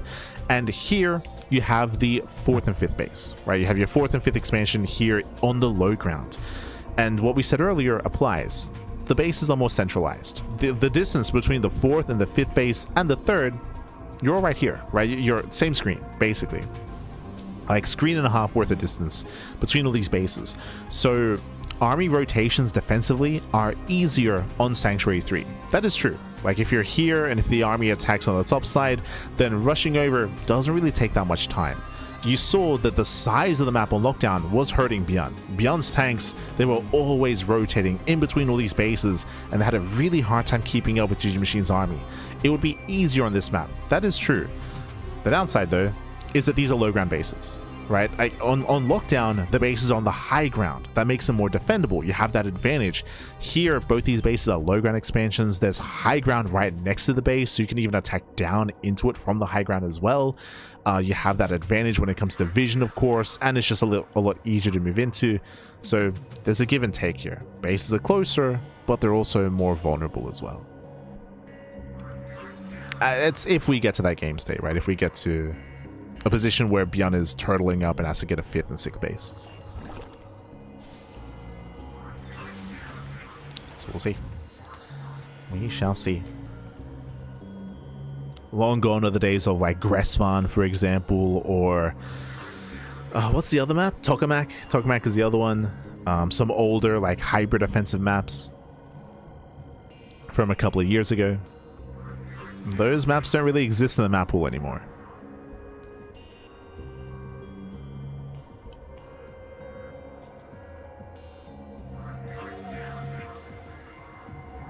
We're in the era of having to fight for your 5th and 6th base, and even 4th base as well. Jesus, that is a 3-minute lair. Okay. So Lings, they do move out across the map to apply some pressure. The Marines back at home. ByuN should be able to defend. ByuN did skip his Reaper. Bear that in mind. He went CC first. CC interacts into Marines. Lings, they will deny some mining. They might kill an SCV. They get one. Yeah, one SCV goes down. Oh, ByuN locks him in. He locks in the Lings. And we'll clean this up. So again, ByuN, he went for a greedier build. At the same time, though, again, this is a 3-minute lair. To afford this, Ling speed. Ling speed was skipped. So skips Ling speed, rushing into the lair. In my mind, 2-base Muta. This feels like 2-base Muta here out of GG Machine. There's a world where if this was pre-patched, like 2-base Hydra was trendy for a little bit. Like SHIN and Sola, they were playing 2-base Hydra. Rogue as well. But this should be Spire play. Should be.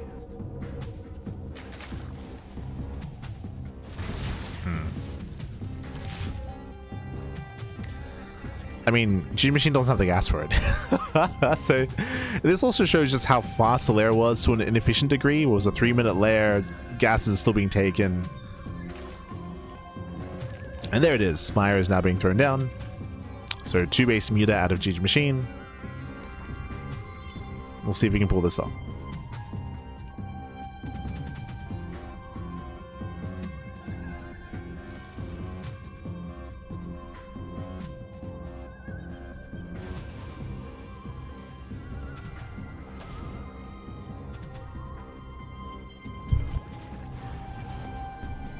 We go. Meanwhile, as we're opening up, as we're building up, ByuN, he went for his own 1-1-1 into not Banshee, 1-1-1 into early medevac drop. If you remember, this is a build, or this is an opener that Gumiho used to mix in. It's like a really random, like vanilla marine drop designed to hunt down overlords, to apply some pressure. Remember, there's no stim, there's no Banshees. This does eat into any kind of Hellion production as well. So a bit of a cheeky build. It's cheeky. Does mean less Hellions than normal. Does mean no Banshee, of course. But hey, hunts down an Overlord. Might even get a second. And 2 Overlords go down. Going for a 3rd Overlord. Let's go. He's crazy. He's gonna get it as well. 3 Overlords. Supply looks GG Machine. Just as he's making mutas. Not bad. ByuN has seen nothing, by the way. ByuN has scattered nothing. He's not aware. Sees nothing. Knows nothing.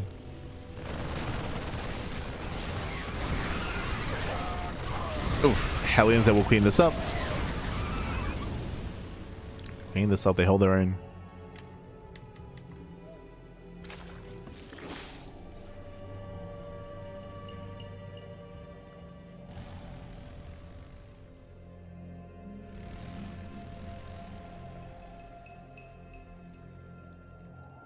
As mutas, they do move out across map. Back at home, ByuN is setting up his turrets. Yeah, his turrets are being set up as we speak. Hellions, they rotate towards the 3rd base. There are Lings in position. Ooh, despite that, 4 drones do go down. At the same time, mutas, they bust in. Yeah, getting 1, getting 2 add-ons. Catching up 2 Marines, but not much more than that. And oh, will cost GG Machine a Mutalisk.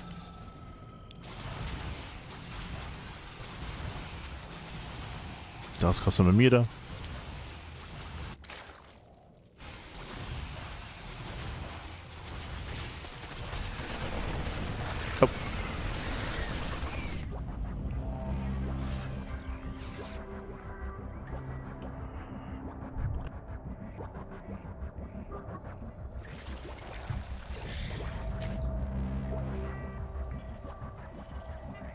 That ByuN is securing his 3rd. Now, the goal here of going into Muta play like this is to contain, right? ByuN, he loves his drop play, and even last game, even this game as well. Like, he's been dropping, he's been finding damage. Now that we built up the Muta cloud, it's going to be much more difficult for ByuN to be active on the map, or at least that's the idea. The idea is contain. While GG Machine saturates his 3rd base, 4th expansion is now on the way. Building a Bristling Bane. Likewise, one of the downsides or a byproduct of going to mutas like this is that the Eva Chamber upgrades are going to be much later for GG Machine. So Eva Chamber is just now on the way. Meanwhile, 2-2 is already in production here for ByuN. Meanwhile, GG Machine is just getting +2 carapace, but +0 melee.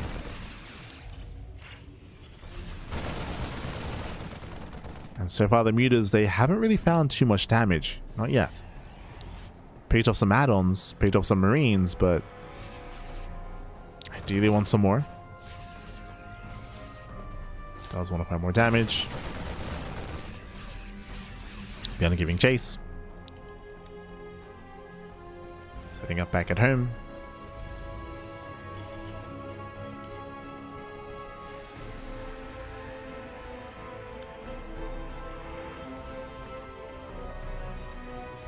Oh.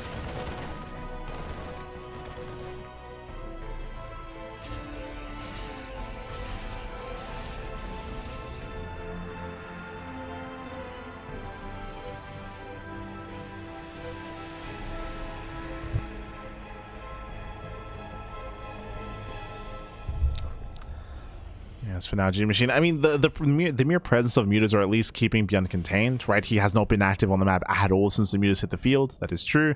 And we're setting up defensively. We have a ring of more Raxes, CC on the low ground, rocks being knocked down, Thors are on the way. So far, ByuN building up his ByuN Thor production.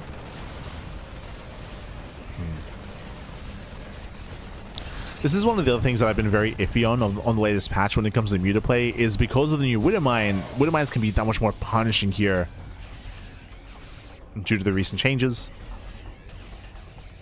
I think it was Solar. I think we were casting Solar versus Clem a couple of weeks ago, and Solar had a very hard time maneuvering minefields with Lingbane Muta.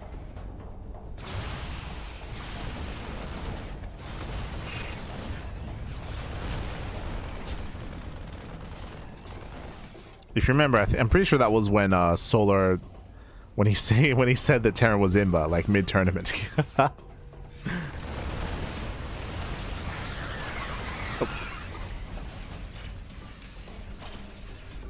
Was it what did he be Monday's final?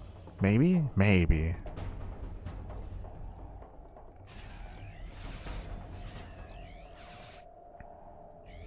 It's like 3 weeks ago. Spin is now pushing through the center. G Machine coming from behind. Oh!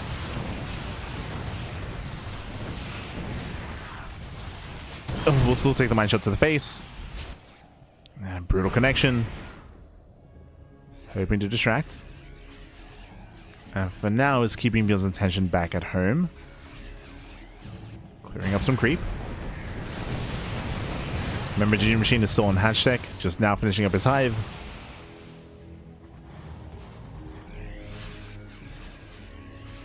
ByuN now moving out.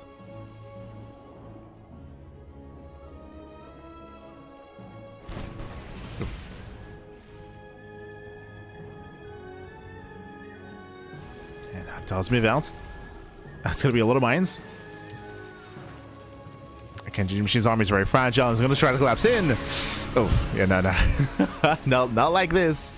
The base goes down. Yeah, G Machine, he just gives up the expansion, knows he cannot engage, not into this kind of army. Gives up on the hatchery and pulls away. As time goes on, G Machine is working towards the ultras. Ultra Cavern is almost done. It's almost complete. Tries to go for the counterattack. ByuN is ready. ByuN is in position. Lings are thrown away. Oof, Thors, they catch us on the mutas. 6 mutas going down.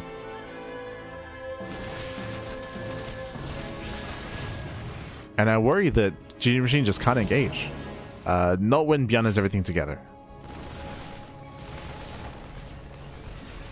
ByuN's gonna be careful. He has 0 Widowmines with this army. That's a kill, not a cancel. Hatchery goes down. ByuN pulls back. Pulls back to his mines.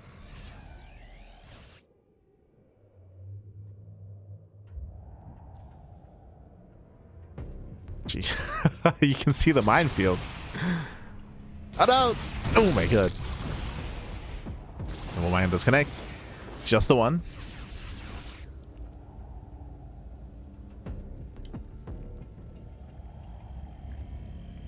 So we're going for Dropper Lords even. Okay.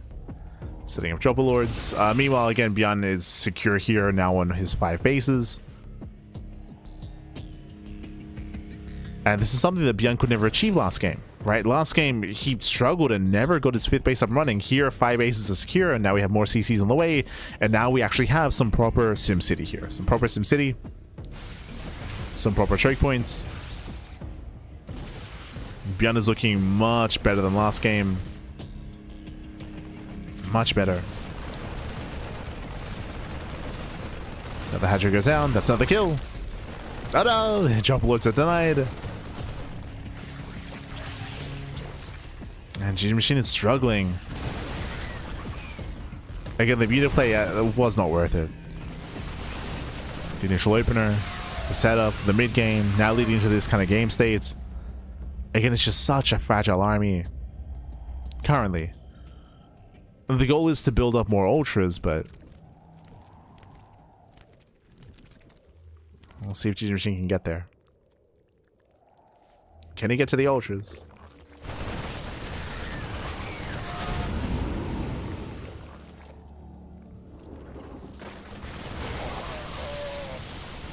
Oh, got some full medevac, okay. Full medevac goes down.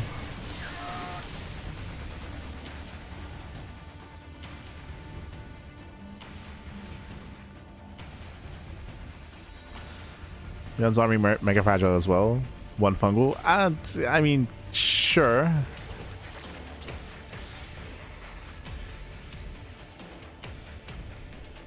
I'll say there's a lower chance of that happening. Is the main issue. Like so the problem here is the dynamic. The dynamic is that Machine has to push into the Terran to stop these expansions from getting up and running. So that's why ByuN has that defender's advantage here, of setting up all these mines and turrets, right? Fungals don't really help pushing into this kind of position. Fungals help when it comes to ByuN pushing across the map, but that's not happening, right?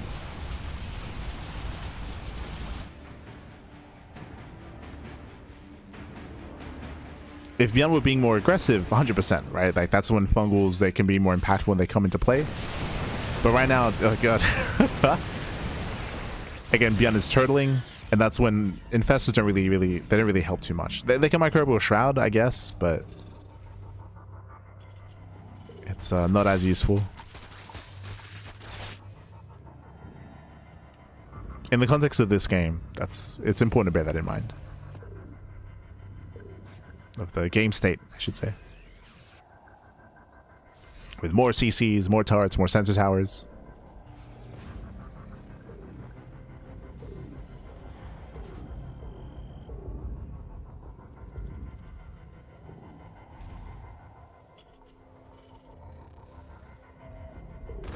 Rotating over. Oh. And this is going to be the next kind of big staging ground. Jesus. Mine shot doesn't go up. But ByuN is looking to expand. And is there going to be a follow-up? Yeah, Bailey's they roll in. We get the chain fungal. Catching up part of the army. And can he move in? Yeah, the Thor tanks. Jesus. Yeah, Thor does tank. Bailey's roll forward through the minefield, through the Liberators, to the planetary. We pull back very far. Oh, yeah, we pull back far, and with that, the Baileys are cleaned up. But the Thors, they do full. They do full at least. And we'll hold on. Yeah, Bailey does hold on. And what is Machine remaxing with? 15 mutas. Oh, okay. Okay. That's what I was curious about. What are we remax on? Remax on mutas. So 15 mutas is going to be on the way. I will say that at least the planetaries and the CCC were killed. This space is going to be difficult to maintain right now. Like, we're not really set up for it. ByuN needs to set up the outpost here again on the high ground so that he can pull back to this position as he expands.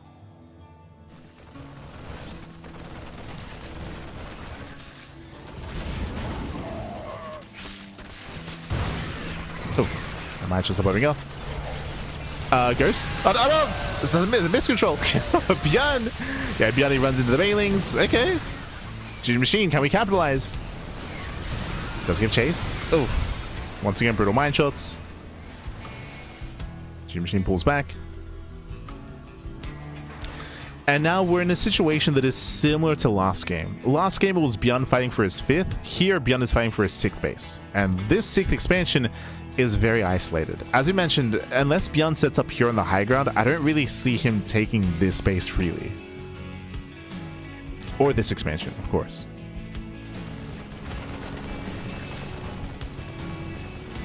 So I feel like this is what it comes down to, like this location. Can ByuN expand? Can GG Machine deny this base and punish the army?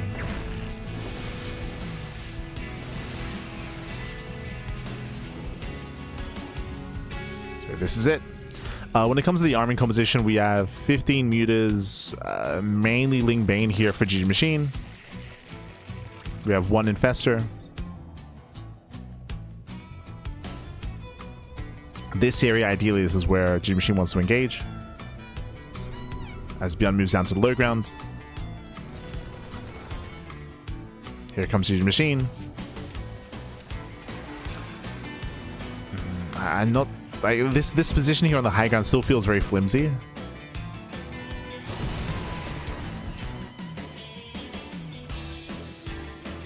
I'm not entirely convinced.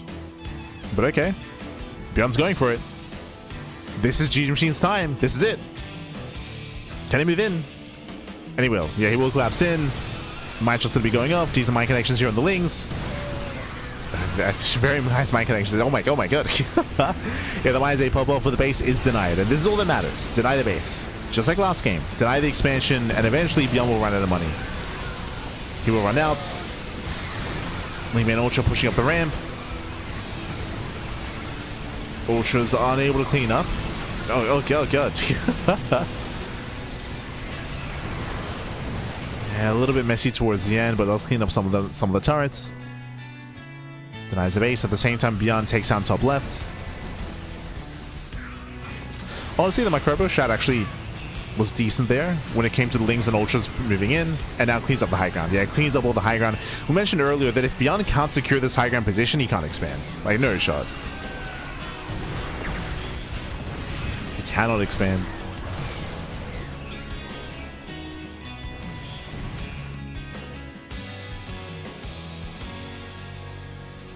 GG Machine, we need gases. GG Machine, he has plenty of bases. We have some fresh gas, guys, just Pappy. We need to take the gases. He's out of gas. Por favor.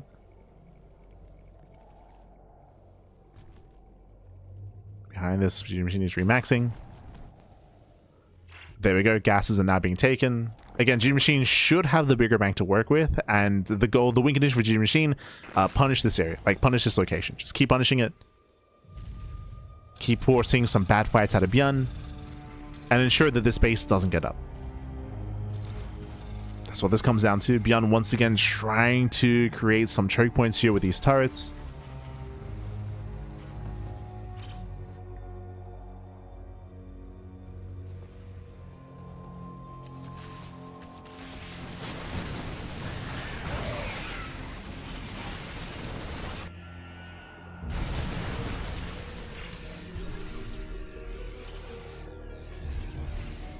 Setting up.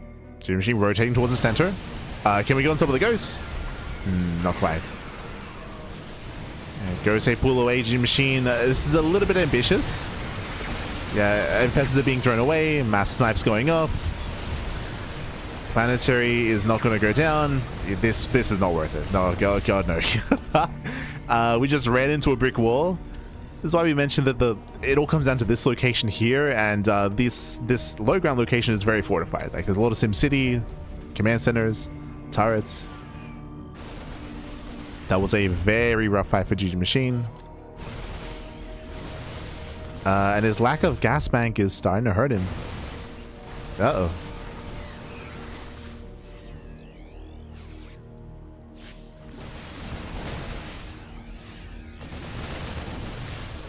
ByuN breaks out for the first time in, like, what, 15 minutes? For the first time in a long time, ByuN is pushing, right? Because GG Machine didn't make that mistake. Did overextend. ByuN can now punish. Behind this, mutas they do backstab. No turrets. Yeah, turrets on here. ByuN turns everything back around. Nice backstab out of GG Machine.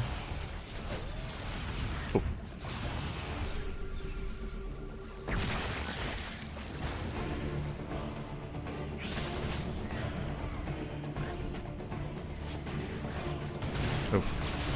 Oh god, oh god. But I worry now for GG Machine and the fact that he is kind of burning through his bank. The gases were a little bit late, of course. Now he does have them saturated, I believe. Yes, does have them saturated.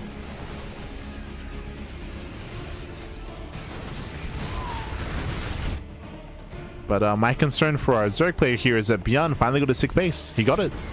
He got it up and running. GG Machine moving in, going for the planetary. Invest quite heavily into this here. Planetary does go down. I mean, that is 25 SCVs, I suppose. But trading mainly there with workers.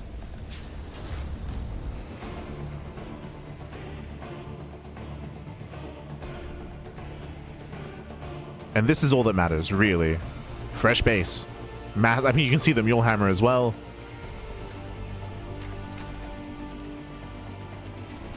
Now, the one good thing about the rotations here on the left-hand side is that you can see that ByuN is now on the left, right? He's expecting more aggression here. The base on the right is more exposed. So GG Machine might be able to take advantage of that. ByuN is rotating. No, never mind. ByuN is rotating over.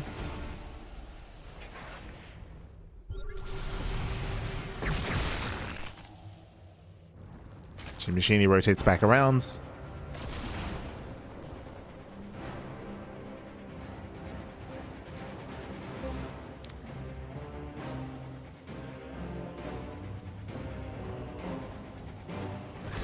Throwing away his lings.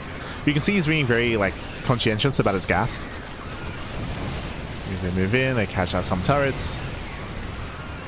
Planetary will survive. Oh good. So this was a little bit wasteful. Lings, I don't really get anything. He calls a distraction. Mutas are being thrown away. No, the mutas, they're being thrown away. Oof. GG Machine plummets in supply. I was just saying that like he was being very conscientious about his gas, but he just burned all of his gas rebuilding his mutas. There's no gas left. Ay, ay, ay.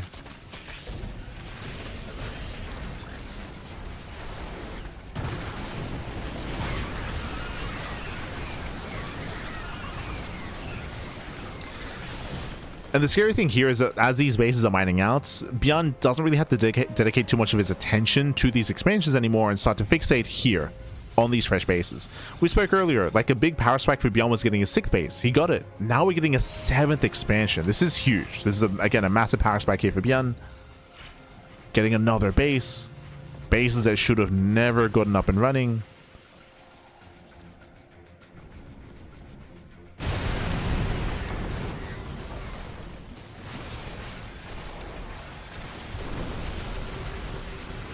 Moving in, trying more mining.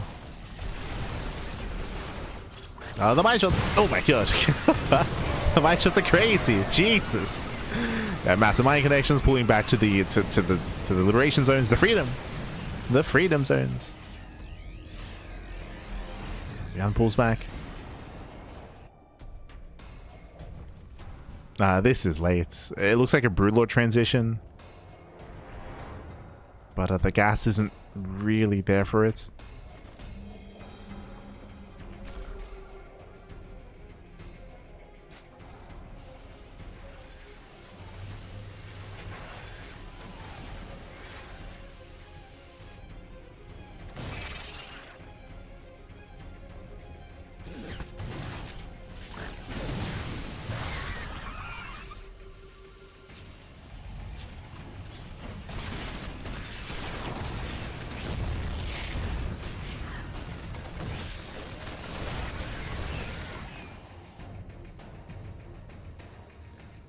And yeah, we're in a weird game state where it's quite rare to see, but the Terran player has a bigger gas bank than the Zerg.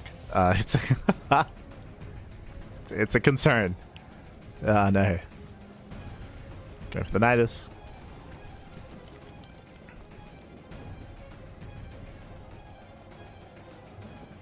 Again, the moment that this base got up and running, like it has been sort of out of control in favor of ByuN.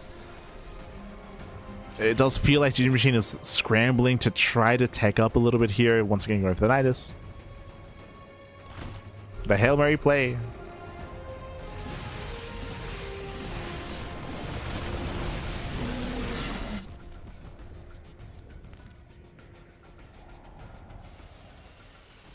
And the scary thing here is that now ByuN, he's within the same screen as one of the most important mining bases for GG Machine. So ByuN can start to lay siege and start denying the space. At the same time, he's been doing a great job when it comes to denying bases or denying mining on the top side as well.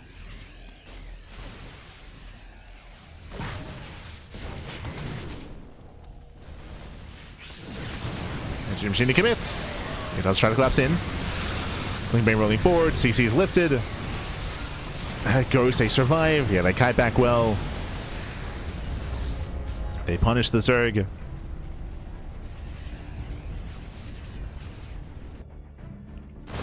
We just spoke about it, how ByuN's been doing a great job at denying mining here. Does it again for like the 5th time.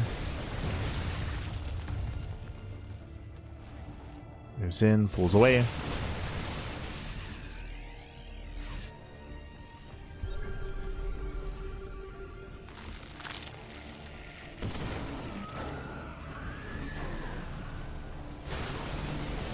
Oof.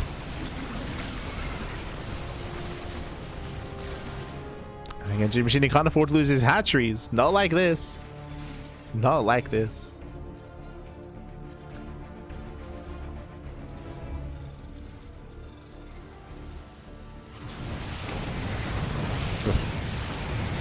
Oh god, the snipes! What are we doing? What forward? GG Machine. Calm down, Bappy, calm down. Yeah, we're gonna try to collapse in one final time. Ghost, they kite back. Banelings, they don't quite make it through. The Banelings don't make it. Ultras go down. GG Machine going for 23 corruptors. Okay. Okay. Let's go. We're going pure brood. Are there any infestors left? There's one. There's only one infestor, but again, it's gonna be one big broodlord switch here for GG Machine. How many ghosts does ByuN have? 14 ghosts. Already has a couple of Vikings. I mean, ByuN already saw the corruptors is the issue. He's already seen the corruptors. Is where the potential for broodlords. Oh my god, the mine shots. Mine shots are crazy. Oh, nice pickup. Ghost, they get saved. The Ghost, they pull away. And the mass corruptors coming in. I'm ready for the broodlords. I'm ready, Pappy. Gibbs.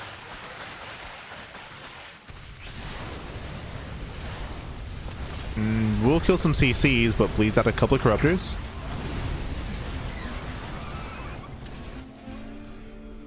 GG Machine is broke. never mind. We're going for a mass Ling with a couple of ultras. So it looks like there is no broodlord transition. Okay, okay. Going Ling ultra.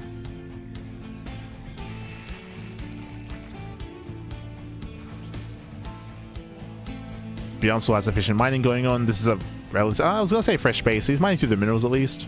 Has been muling very heavily, to be fair.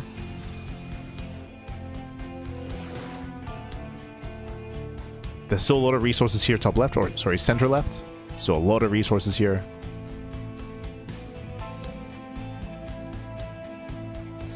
It's not going to be very easy for ByuN to start to rotate his army in this direction, especially after losing all of his SimCity here that he had earlier. True.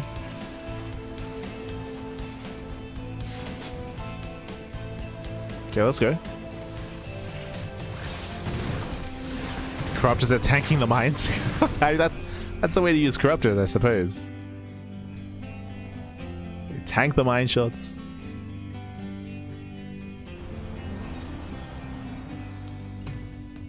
We got a couple of infestors on the way. Are we gonna enter a world where we completely mine out the map? Are we getting there? Like Like, again, because of all the muling, like, ByuN has been mining through this base very quickly. There's 2 patches left here, bottom right. Again, this base here is the only real base with resources left. I guess the center expansion, actually, yeah, surprising amount. Okay.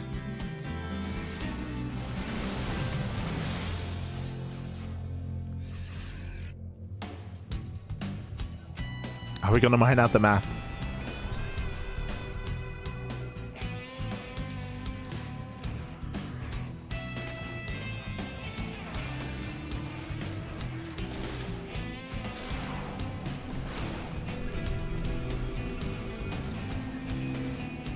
As you machine, he is now mining through all of his patches on the right hand side.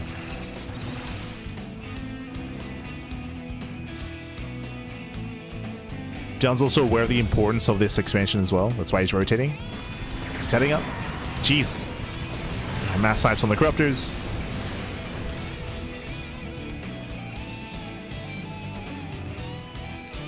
Down to 16.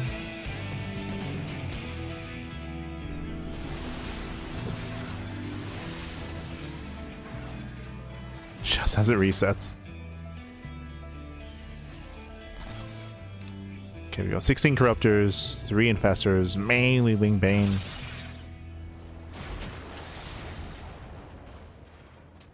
The best chance here that we have is, we spoke about this earlier in this series, in this game even, if you recall, where G Machine knows that ByuN should be pushing into this base. Like, ByuN should be exposing himself. And when that happens, that will give the opportunity for G Machine to fungal. To fungal the army here, out in the open. As ByuN is slowly pushing forward. So this is where infestors can potentially shine. As we're just collapsing in. Yeah, a little bit too soon. A little bit premature. Uh-oh. Like, ideally you want to wait for ByuN to start to expose himself. ByuN was already pulling back. Oh god. Yeah, mine shots, they pop off. Massive connections.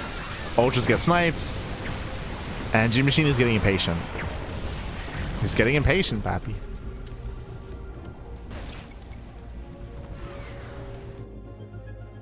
More Ultras on the way, more Corruptors.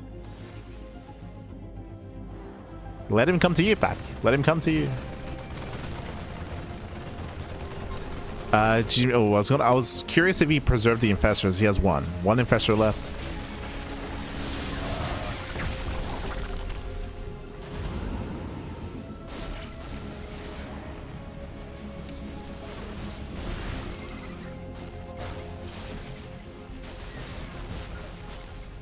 I do like this. ByuN clearing up the creep on the right hand side.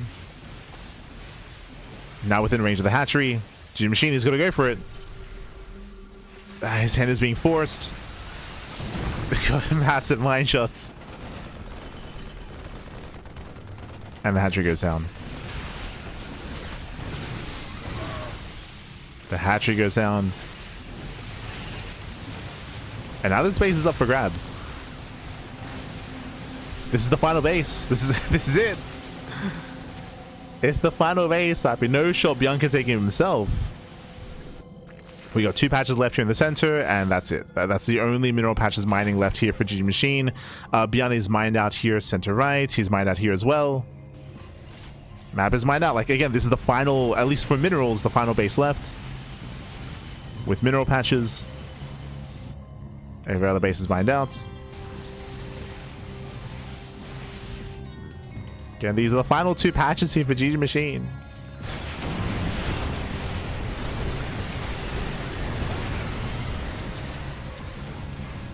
Because that ByuN can just give up on these bases.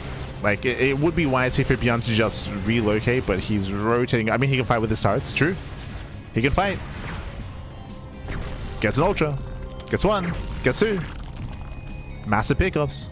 G Machine is broke. He can't make anything. Straight up. He has 53 minerals. That's all his money left. Oh no.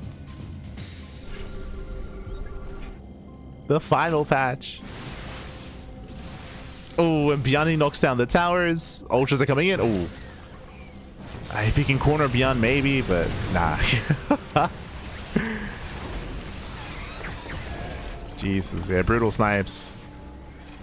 GG. GG. GG Machine is out of money. He's out of everything. And ByuN, he will claim the game. We're going to the ace match. GG. Hi, yeah, we're going to the ace match. Big shout out to Slowjo in the chat. Slowjo for subscribing for 24 months, 2 years of support, Babby. Thank you so much. Thank you so much for the support. We do appreciate it. And likewise, I think there was another alert as well. Was it a gifted sub? Oh, tier 2. Oh, tier 2 sub. Oh, thank you, Babby. Thank you. We appreciate it. Gracias, gracias. Just catching up in the chat.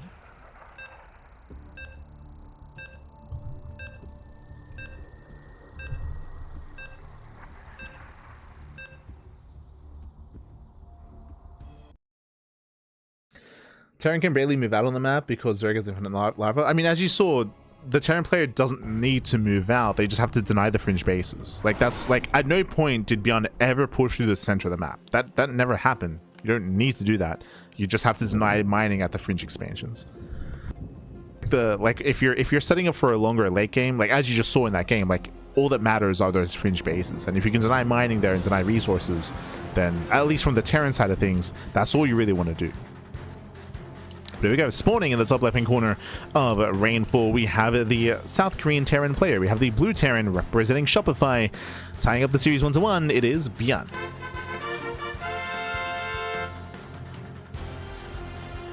And spawning in the bottom right hand corner, we have his opponents. We have the red Zerg player. The red Zerg player representing Stowny Balls, it is GG Machine.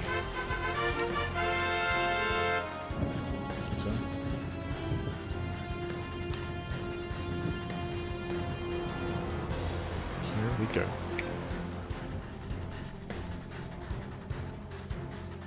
But if I'm in a game, we have to do something about turn turtle. I mean, turtle games like that are much more common nowadays just because of the... I mean, there's a couple of different reasons for that. One is the ghost change. For those that are unaware, the ghost supply was reduced, so now you can mass ghost easier. And also CCs are cheaper as well. So that has been a commonality when it comes to TVZ. If you get past the mid-game, then the goal is to turtle up. But as we emphasize, and I hope that we were able to hammer that home, and I hope we were able to ideally, you know, allow some people to gain some insight and gain some greater knowledge when it comes to TVZ, is how important the maps are.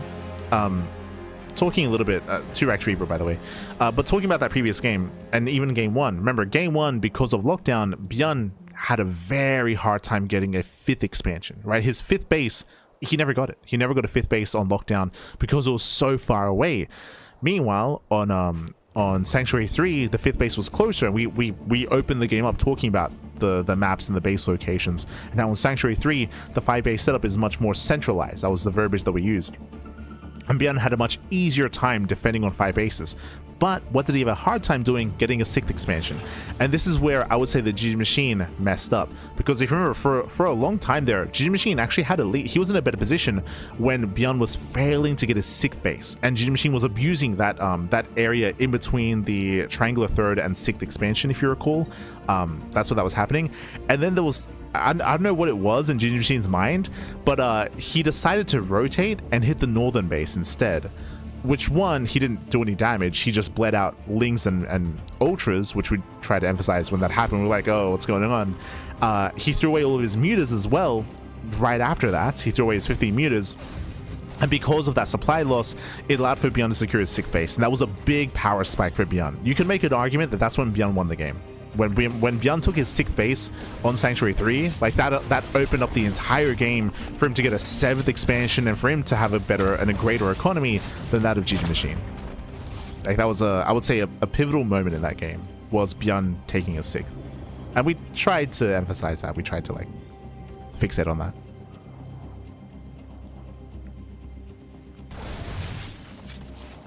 Meanwhile, Reapers they move in. Reapers they move in. And so far, I mean, they shouldn't really do much damage here. Remember, 2x Reaper is not designed to kill, just designed to contain. What is being contained here? No 3rd, right? No 3rd base for GG Machine. No 3rd expansion.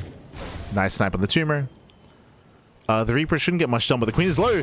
He wants it. Yeah, he goes to the dive. Queen goes down. Massive pick off. That should not have happened. Queen does fall, and ByuN, he's having his way with this army here. Now he can push into the mineral line. Does move in. Thankfully, another Queen does pop, and G Machine will hold. Whew. He does hold on. Now he's got his 2 queens. But again, a messy early game here for G Machine. Ay, ay, ay.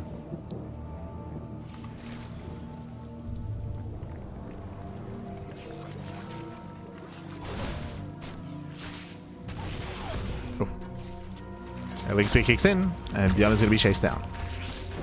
It's going to be chased down.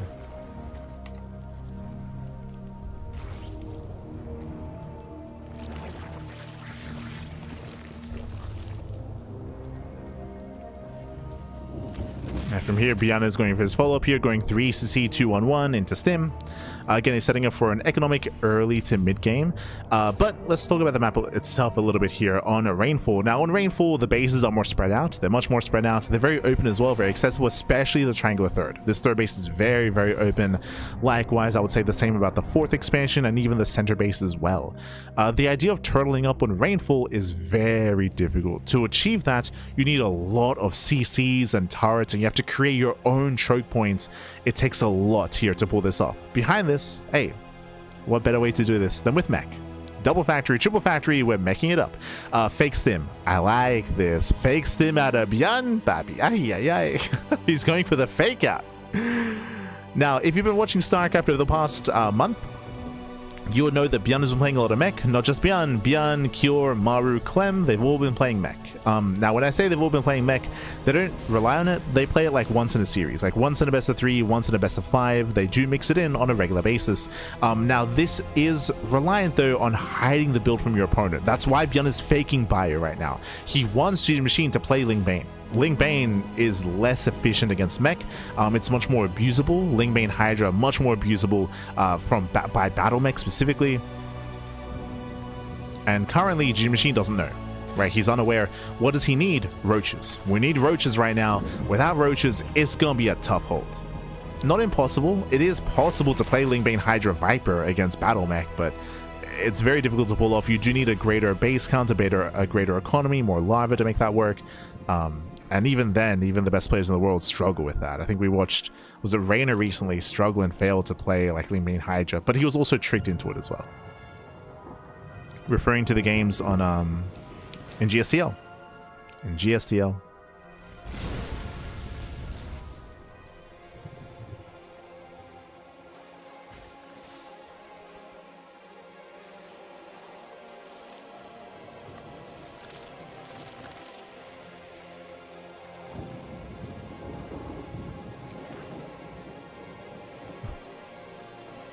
There we go. From here, ByuN has still not really revealed his hand. You can see here all the Hellions and Cyclones are amassing in the main, waiting for Blue Flame, waiting for Magpul Accelerators, and again, G Machine is still unawares.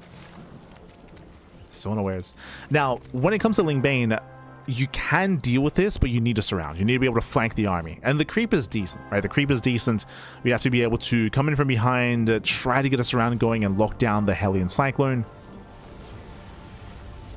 I'd say the creep here is looking very solid, actually. Very, very solid. Here comes ByuN. ByuN's moving out. The army's revealed. Now he knows. Yeah, now G Machine knows. Now he's aware. Knocking down the rocks. Building up his Hydras. I mean, he's locked into Ling Bane Hydra. He's locked in.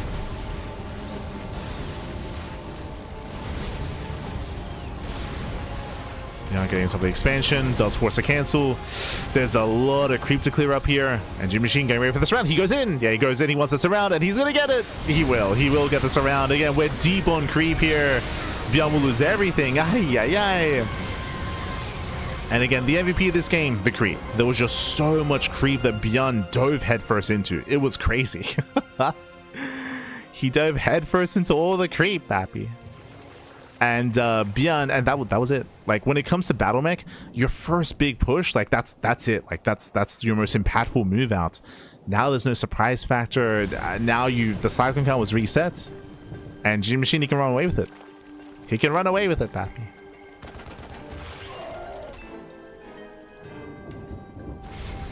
We do see ByuN is switching into mass tank, and he's going to try to turtle. The goal here is just turtle up. But hey, we spoke about it at the beginning of the game. Specifically, trying to turtle on Rainfall is so difficult. It's just so open, so accessible. Machine has a lot of momentum. He has a lot of momentum right now. He's ahead, and he can win this game. He can win the series. ByuN's in trouble. Yeah, we have tanks on the high ground. Banelings, they roll in. The SVs, they cannot get away. They try to pull back, and everything's going to go down. Massive Baneling connections. 24 SCV kills things. Banelings, they even crash into the Hellions as well. Hellions go down.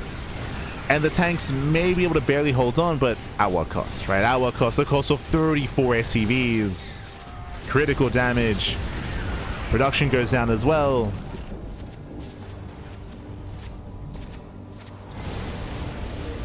And again, as you mentioned, like that first surround, like that was it. Like that was ay.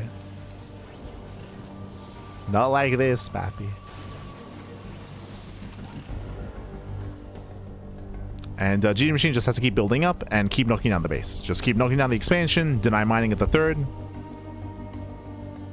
That's all that he needs to do. Deny the third base.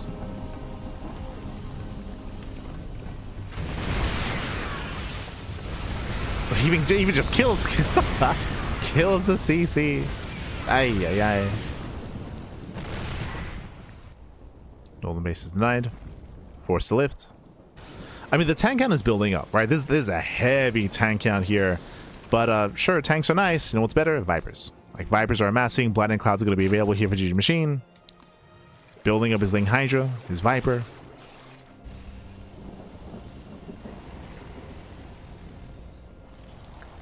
As long as GG Machine controls the army well, should break this position. Should. Meanwhile, ByuN is pre-splitting his tanks. Trying to spread them out as best he can.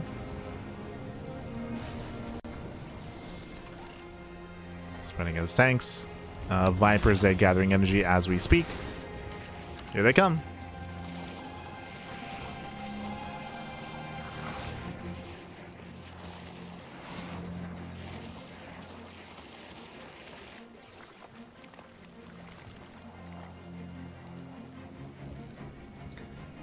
GG Machine setting up here on the right hand side. Getting ready for a full surround. I mean, again, it is a lot of tanks. Shows up on in clouds. What do we cover? Cover 2 tanks. Then 4. First line of tanks are going to go down. Lings, they roll in. Banelings, they shouldn't make it through. But that's still, what, 5, 6, 7 tanks going down. Ay. Oh, we got to back off. We got to back off. Oh, God, he's just going for it. Okay. Yeah, a little bit wasteful towards the end here. There's going to be a lot of Hydras falling. That was how many? That was 13 Hydras going down. Ideally, you preserve the Hydras and only spend your Ling Bane. So a little bit inefficient there by GG Machine. And this will give ByuN time to get a 4th base. Yeah, to get a 4th base up and running. 4th is on the way. Here comes the Remax. GG Machine needs down to 2 Vipers. So 2 Vipers left. Time to run it back and do it again. And again, shout out to the creep, by the way. Like, GG Machine, he's enjoying himself. Spreading all the creep. Line of Cloud covering 1, 2 tanks. Yeah, GG gets called, and GG Machine, he will claim this series 2-1, advancing on to the grand finals. GG. Whew. GG, well played. Congratulations, GG Machine. He will claim the series. Again, a very long, a very intense TVZ here between ByuN and GG Machine. Again, it was bold of ByuN to go into mech here in game number 3. I'm not opposed to the decision to go mech, but it all came down to that first push, and he went so deep into creep there with his battle mech. Got surrounded, got cleaned up, and with that, he lost any kind of aggression, any kind of momentum in that game. GG. GG, well played. And again, the map itself doesn't help you when it comes to turtling up on 3 bases. That 3rd base is just so open. So open on Rainfall. And with that, we're now getting into our next game. We're going to be getting into our next series. Up next, it's going to be SHIN versus Neeb. Oh boy. Here we go. Whew. But again, congratulations here to GG Machine. A big win here over ByuN. Oh. Big win, Pappy.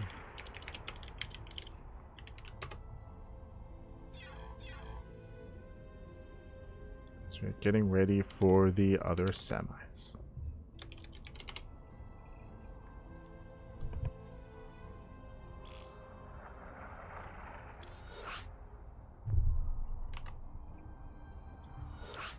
Oh, it's gonna be a team kill. True, true.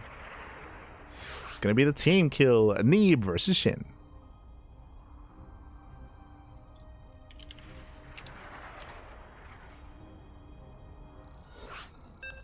Getting to the team kill. Game 1 is going to be on Rainfall. Again, Neeb, he marked his return a couple of months ago at this point, after Doyo Cup earlier in the year. Don't know what, May-ish? May, June? But has marked his return, and meanwhile his opponent is the #1 seed of the tournament here, and spawning in the top left hand corner we have the blue Zerg player. We have the South Korean Zerg representing onside. It is SHIN.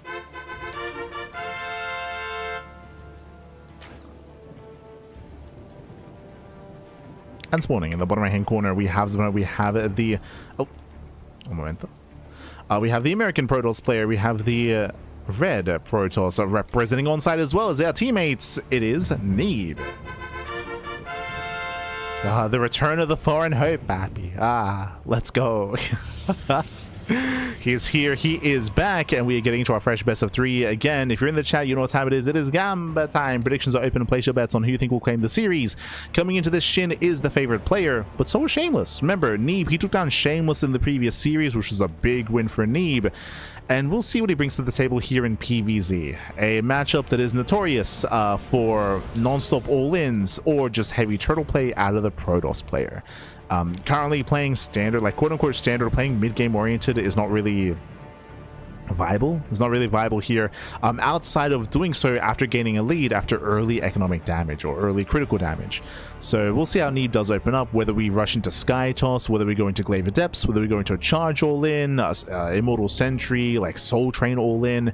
There have been a wide variety of builds that players have been attempting to try out with mixed success.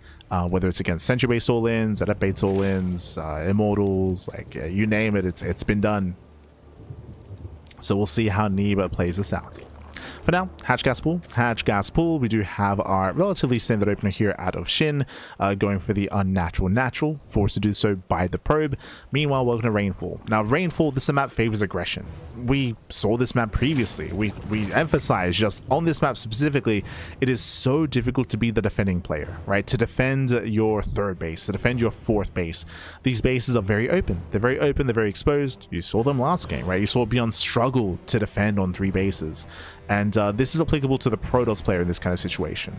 The idea of Neeb trying to play standard, trying to play mid-game on Rainfall and not die at the third, it's going to be a tough one. So we expect something different here out of Neeb. Here we go.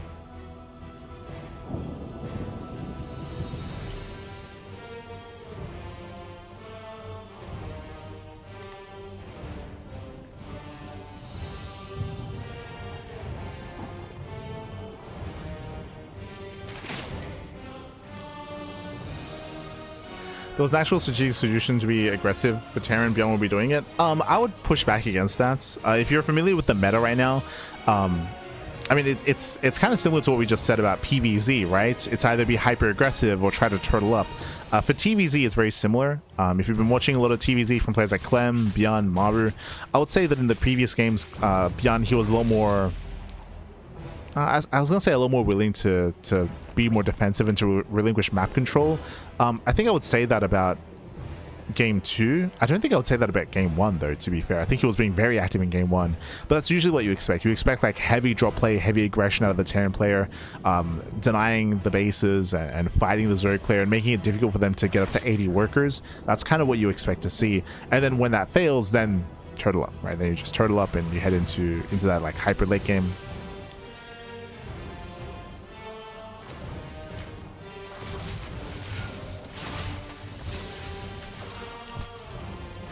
I think game 1 between GG Machine and ByuN was like a better example of that, at least specifically when it comes to like the mid game play. After that, though, it's just like ByuN could never take a fifth. Like he just never took a fifth base.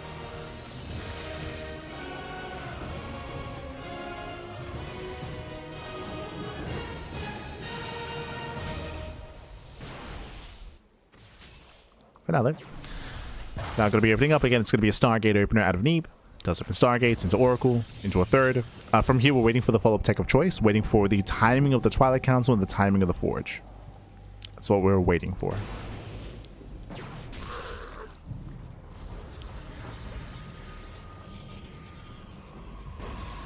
Otherwise, we are opening up. We're settling in.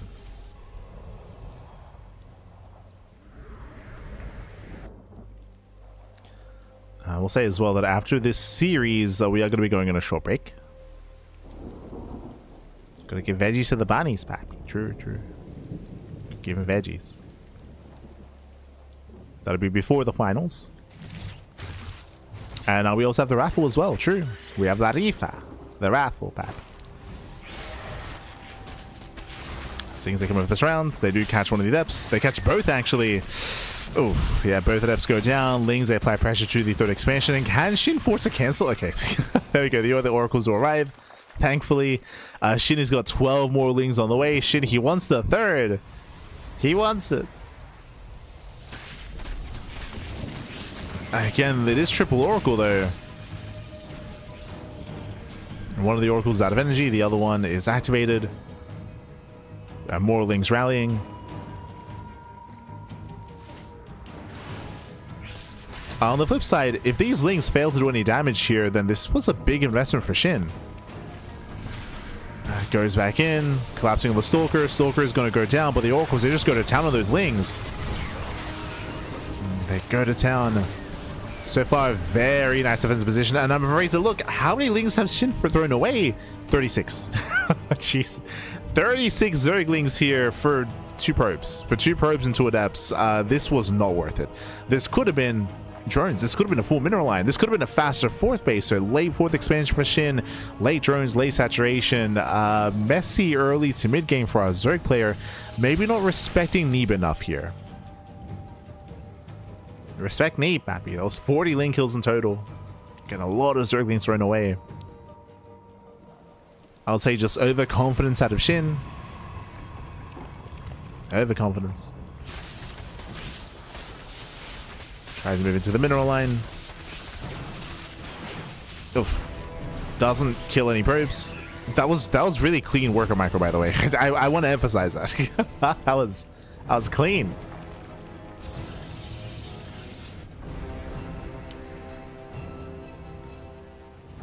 And SHIN, we gotta calm down. We gotta calm down, SHIN. Calm down. SHIN is just now trying to get his 4th base up running. He's down a base. He has less lava to work with. Neeb is moving out across the map. SHIN is in trouble. There's plenty of oracles to support. Stalkers are moving in. Lings, they can come back home for a surround. Stasis trap goes off. And here come the Lings. They come in from behind. No stasis. Oracles are activated. Stalkers have to blink away. Nice wing control. Nice control so far. Oh my god. But is there enough? Yeah, there are enough Stalkers. The answer is no. Yeah, barely not enough here. Stalkers are going down. Reinforcements are trickling in. Neeb, can he break through? He's close, but the Stalkers are low. Yeah, the Stalkers are low, and Neeb, he barely doesn't have enough. Behind this, just rallying across the map with all of his Stalkers. He's rallying. Hydra's going to be going down. Yeah, Hydras are going down. Heavy losses here for SHIN, and he's done it. Yeah, Neeb has done it. Neeb has done it. He has broken through. Takes on the Hydras, gets some of the Queens as well. And again, this all came down to the Ling flood. Like, SHIN lost 40 Lings across the map, and they hurt him. They killed him. They killed SHIN. His own Lings back. But I do want to emphasize, like, we have some crazy blink micro going on right now. As Neeb pulls away. There's some Hydras rallying in. The Oracles, they once again try to punish the boys. 3 Hydras left. 2. 1. 1 Hydralist back. 0. GG. GG gets called. The Neeb takes game number 1. GG. Whew. GG, well played. Neeb, he will take the first game of the series. Winding it back though, 1, we had some immaculate micro out of Neeb, but 2, SHIN, he was being very sloppy. In the early game I'm referring to SHIN throwing away 40 Zerglings for nothing. Again, that's we framed it as overconfidence. I'd probably still say that. It felt like SHIN was overconfident and thinking that Neeb was like an easier opponent, so he made for a massive amount of lings, and he kept making lings as well, expecting to kill the third. But Neeb had some solid micro control. He opened up triple oracle as well, and Neeb punished SHIN for underestimating him. He punished SHIN, and then SHIN, after the ling aggression failed, his fourth was late, his tech was late, his drones were late, his build was in shambles, and Neeb punished him for it. GG. GG, well played. Neeb may have been retired for a number of years, but SHIN, we gotta lock in. Like we gotta lock in. We can't just trickle lings across the map just because you think that your opponent's just gonna die. Like, okay, calm down.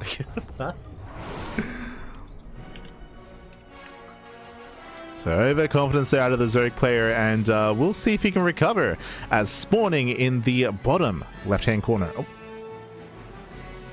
One momento. There we go. Bottom left-hand corner here of Sanctuary 3, we have the blue Zerg player. The blue Zerg player himself representing onside.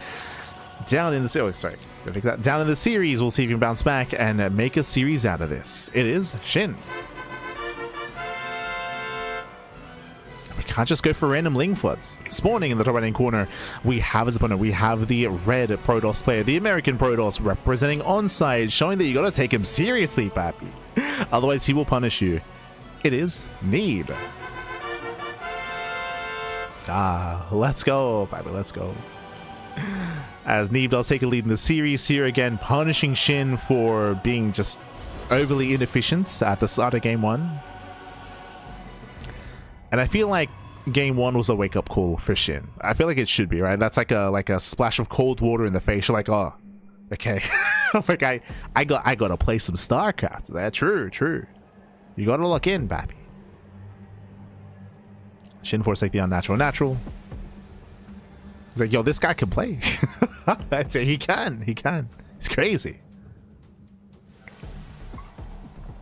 Neeb.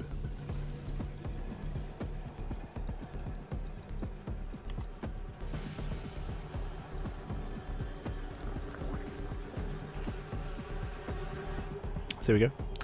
So here we go. We are going to be settling in. Again, hatch gas pool out of SHIN. And so far, standard opener out of Neeb. Now, the rush distance background on this map is longer, so I should also emphasize that Neeb did go for a hyper-aggressive follow-up to punish SHIN, to be fair, but was, again, just rallying stalkers across the map, didn't even turn his gateways into warp gates, was being hyper-aggressive. That also applies to the map itself. Rainfall is a very small map, short rush distance by ground.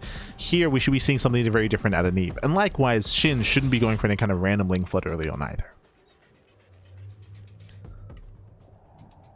So this is when our players are getting into serious mode, pappy. Or at least SHIN is. Should be.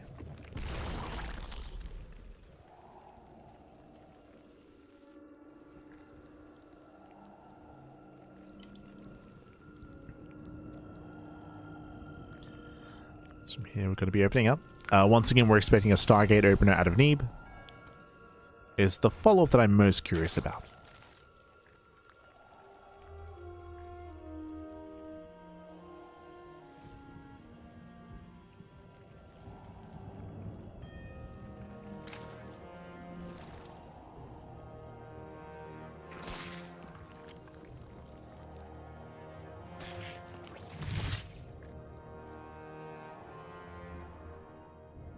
Go. Oh, sentry? Okay. We got something a little bit different going on here. Sentry openers are very rare. They're almost never seen. Opening up sentry, this does mean that, I mean, there's no double adept to harass across the map. There's no stalker to hunt down the overlord either. What does the sentry achieve? One, gathers energy for potentially an all-in, but also hallucination scout. So we can go for an early scout. The fact that we're going for a second sentry, it feels like we're going for like a robo opener. Yeah, forge. We're thinking robo, Twilight Council, 2-base all-in. We're thinking something very Soul Train-esque. The issue as well, as we're going mass sentry, is that it's also very difficult to hide this very quickly the Overlord and the units here are going to be able to confirm, like, sentry openers are very rare and they're usually very telling. They're very, very telling. So early forge +1. Are we going for like a slow lot all in, like with +1, or? No, we're expanding? Okay. That's bold. Claiming a third. With a sentry opener. Funnily enough, yeah, there we go. 14 links are on the way. I was gonna say, funnily enough, if SHIN goes for what he did last game, just like a random link flood, and we're doing it here, it's gonna work really well. This is a game where it would actually work very, very nicely. Oracles, they punish link floods so hard, as you saw last game. Like Oracles, they just go to town on links, but there are no Oracles here to defend. It's pure sentry and sentries. They struggle against mass circling like this. Yes, they can force field, but they will run out of energy. So here come the Lings. SHIN is coming in to punish. It's like, mate, this guy's crazy trying to open up sentry. He's gonna get surrounded. Yeah, here comes the surround. The 1-2 sentries going down. Massive pickoffs already. And I don't see Neeb defending. Like, I don't I don't see it happening. Lings, they move in. Every sentry goes down. This is a wild opener out of Neeb, and it's falling on its face here. Here comes the all-in. Here comes the all-in. SHIN is making more Lings, more roaches. Behind this, there's no robo, there's no immortal production. There's just nothing. It's sentry slow lot. That's the army. Like, that's there's nothing here. There's nothing to defend. This army may as well be gone, Bappy. Yeah. Let's go.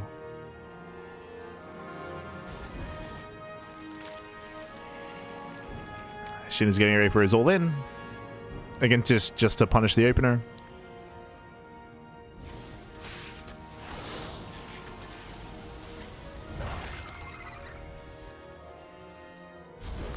Should I have more faith in the new force field? No.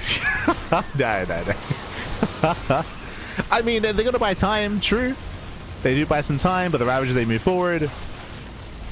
Zealous taking us all the Ravagers. No shot. I don't have enough copium for this game. Not enough, Pappy, not enough.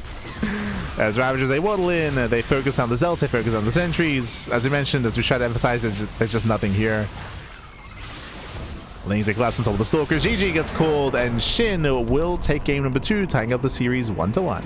GG. Whew. GG, well played. A very interesting opener here by Neeb, opening up Sentry Forge into third base. It's what do we call it? It's illegal. it's an illegal build. It shouldn't work, and it doesn't work, thankfully. Like, it's very illegal, just because there's nothing to defend, right? You have nothing to secure yourself. There's no oracles, there's no void rays, there's no like immortal follow-up into an all-in. It's just insanely greedy.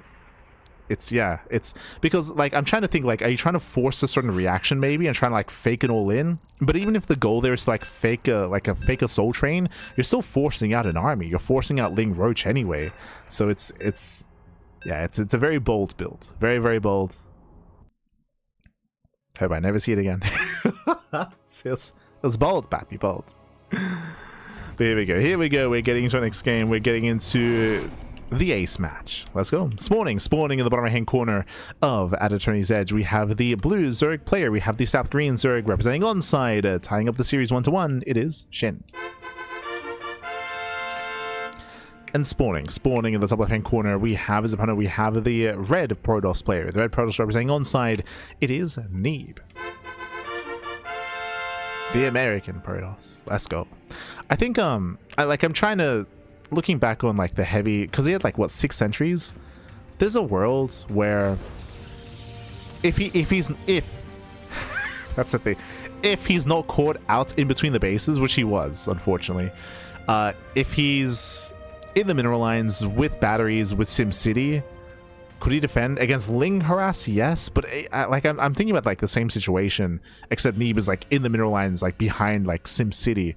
Like even then, like against specifically Ling Roach Ravager, like the Roach Ravager is the issue there. Like it's still gonna break through, I feel. Maybe I'm mistaken. Like maybe with the new force field, like it's possible. Maybe it is possible to like make that work, but I don't know. It feels very, it's crazy. Anyway, speaking of crazy, SHIN, what are we doing? Shin. Shin, where are we going? Proxy hatch? No, there's a hatchery back. Okay. I could be mistaken, but I think that if the probe stayed here to block the base, I think then Shin proxy hatches. Does he proxy hatch anyway? He does. Okay. he does it anyway. Let's go. Going for the hatch block. This is all before the spawning pool, by the way. It's hatch into hatchery, then into spawning pool. Bearing in mind, this is not an all-in. This is forcing a reaction. So typically, I think it's 7 probes. We have 6. So 6 probes off the mineral line is going to be able to focus this down. I think usually it's 7, but regardless, 6 probes to focus down to force a cancel. It does force a full wall, and it delays the expansion. Think of this like the equivalent of an eBay block in TVP. Like, again, there's no intention of turning this into an all-in. It's just designed to disrupt the early game of the Protoss. It's like the equivalent of like an eBay block, or you could definitely argue it's similar to like a pylon block as well, right? If you remember, this used to be very trendy a year ago? Maybe 2 years ago at this point? Yeah, 2 years ago. Gee, time flies. Like, yeah, like maybe 1.5 years. We used to see like hatch blocks all the time in PvZ.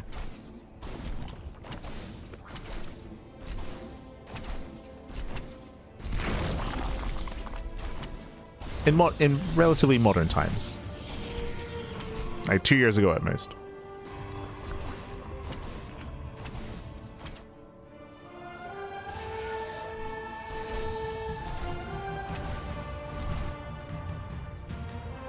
For now, Neeb does shade across the map. Again, the build has been disrupted due to the hatch block, opening up Stargate, and now we're settling in. Did Neeb make adepts? I missed the start. He made 1 adept. He made 1 adept, and then went mass entry. Singular adept. Like, again, maybe he was trying to like fake an adept sentry all in. Like, adept sentry all ins are a thing that Hero and Classic were doing like maybe 2 weeks ago, like adept sentry all ins. But that's why we mentioned before that the issue with that is that you're still forcing Ling Roach out of your opponent, which is what Shin had. So that's why it's crazy.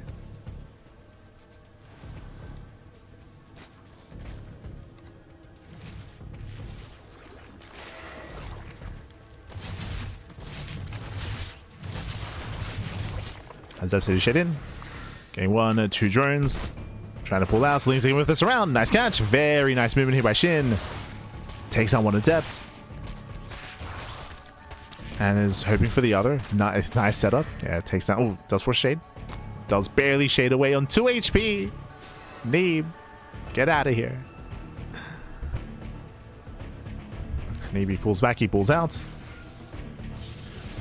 Behind this, again, just opening up Oracle. A bit of a late 3rd expansion here for Neeb. It is late.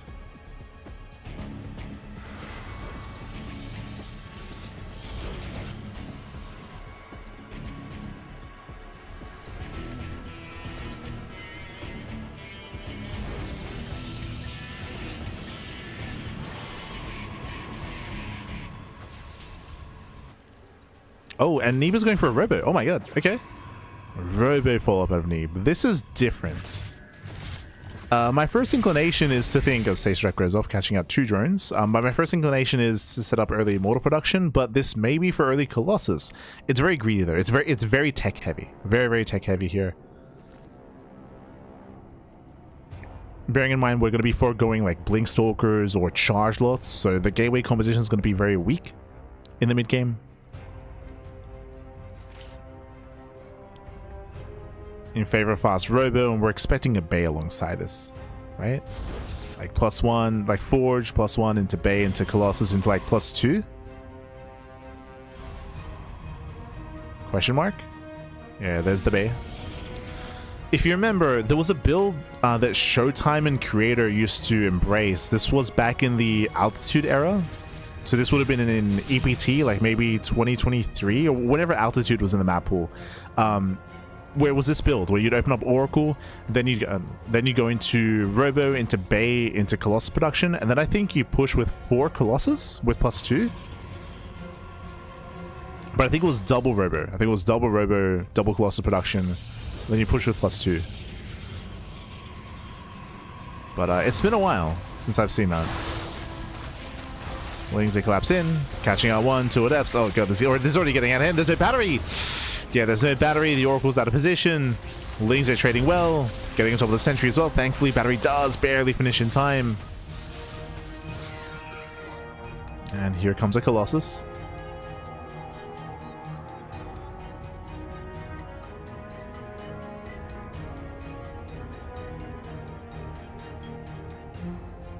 It's only going to be 1 Robo. Okay, 1 Robo and mass gates. This is looking like a 3 base all in. Oof. I think they don't quite get this around. I'll be honest, I'm not entirely convinced by this, but we'll let him cook. Let him build up. Let him build up. Now, the issue with this build here that we're seeing right now, because it's so tech heavy, like we said that before, what does that mean? Without charge, without blink, without a prism, without additional oracles, SHIN is just droning. Like SHIN, he can just take more bases, drone up to 80, and he's being left alone, right? There's nothing to really stop him. And it feels like it's still going to take a little bit for this to really kick into high gear for Neeb. He's still got his gateways on the way, he's still waiting for his upgrades as well. So SHIN is just being given a lot of time to do what he wants. He's going for the gold expansion, and SHIN is going into Muta play. This is going to work insanely well. How do you deal with Mutas? Stargate Phoenixes or Blink Stalkers? There's no Twilight Council. There's no Council, there's no Blink Stalkers. Because there's no Council, there's no Archon production, there's no Storm either. There is a Stargate, and we can start making Phoenixes, but that's going to be the only form of real anti-air here for Neeb. Like, his army is very anti-ground. It's Sentry, Zealot, Colossus, right? Like, Immortal. There's not really much here that shoots up. So, yeah, I have a lot of concerns with what's about to happen. No. As mutas are amassing. I mean, this is it. It's either Neeb kills SHIN or he dies trying. There's a world where maybe the muta count is too low and Neeb can maybe like kill some bases first, because we just got a base trade. Yeah, we're going for the base trade. We're going for the base trade. This is it. It's all or nothing. SHIN counterattacks. There's a Colossus back at home. Okay, there's a Colossus back at home. And Neeb, he's got to win the game here. The Spire. Okay, the Spire's exposed. Yeah, the Spire's exposed. The Spire's going to go down. Mutas, how many are there? 17, but they're trickling in. Yeah, 1, 2 mutas going down. The Spire will fall. Denies +1 at the same time. Ooh, the Lings, they bust in. They bust into the main. Mutas into the main base. Lings into the natural. Bases are going down. These are vanilla Stalkers, but they reinforce. Neeb, can he do this? Can he win? Can he win in the base trade? Bearing in mind that we can always recall. Like, Neeb, we can always recall back home. But now knocking down more expansions. I mean, they're vanilla Stalkers. They don't have blink, but hey, they shoot up. We have Stalkers back at home. We have the Stalkers. Neeb is doing it. Yeah, Neeb defends. Wow, Neeb, he defends, and this army can't be dealt with. Neeb, SHIN, he can't deal with the army. He cannot deal with this army with me, and he's doing it. He's knocking down more bases. 3rd base goes down, 4th base goes down, hatchery goes down. I like the idea of mutas getting into a longer game, but in a base trade like this, like, no shot. He's going in. He's going for the dive. The mass hallucinations. Colossus, they kite back. Stalkers, they hold their own. Neeb, he's doing it. Keep going, Pappy. Keep going. Oh, gotta be careful. Uh-oh. Okay. Colossus, they come together. Stalkers, they reinforce. More mutas gonna be going down. Again, mutas, they cannot fight head on. They cannot fight head on. Not anymore. Not with all these Stalkers. Suddenly, we have all these Stalker reinforcements. 2nd base trade. Let's go. And Neeb, does he recall? This is getting dangerous. It's getting dangerous here. It looks like Neeb, he's going to give up on the 3rd. Colossus, they move in. Stalkers, they turn back around. This is a risky maneuver here. as buildings are falling.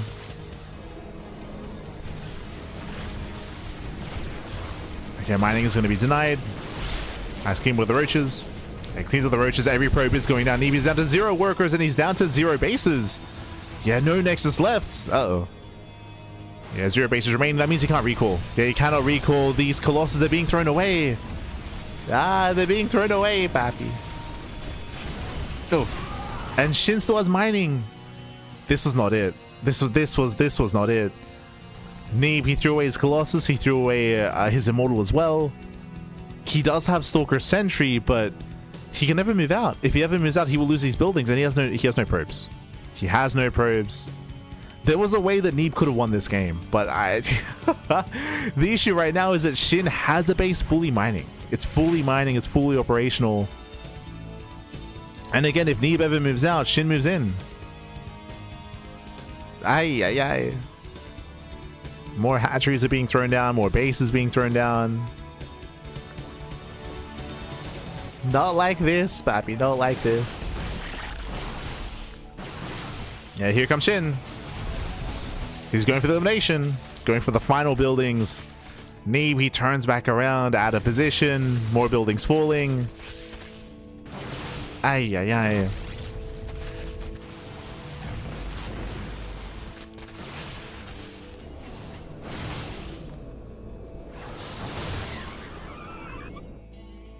And again, SHIN still has hatcheries. He still has drones. So he can still keep mining. SHIN can still keep mining. Now, if SHIN makes a mistake, true. Like, if SHIN A moves into this army, then Neeb can win, for sure. Like, if SHIN throws away these mutas, or there's a world where maybe SHIN splits his army in half, pushes across the map, like, SHIN, like, misjudges, like, how much is left back at home, and then he counterattacks, and then he overextends. Like, there's a chance for something like that to happen, but for the most part, Neeb is hoping that SHIN makes mistakes.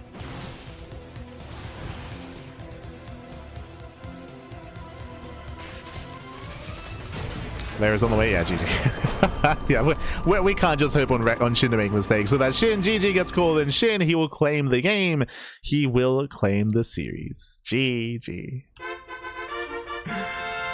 GG, well played. Again, a very intense final game here. The base trade was going very well there for Neeb, and then he chose to split up his army. He was out of position. There was no recall as he lost all of his bases, and they threw away the Colossus across the map. It was just a very chaotic kind of game state there, and Neeb, there was definitely a chance there where he could have taken that, but in the end, we saw that Neeb, he was just torn apart, lost his bases back at home, and with that, GG. GG, well played. SHIN will claim the series. He will advance on to the grand finals. GG.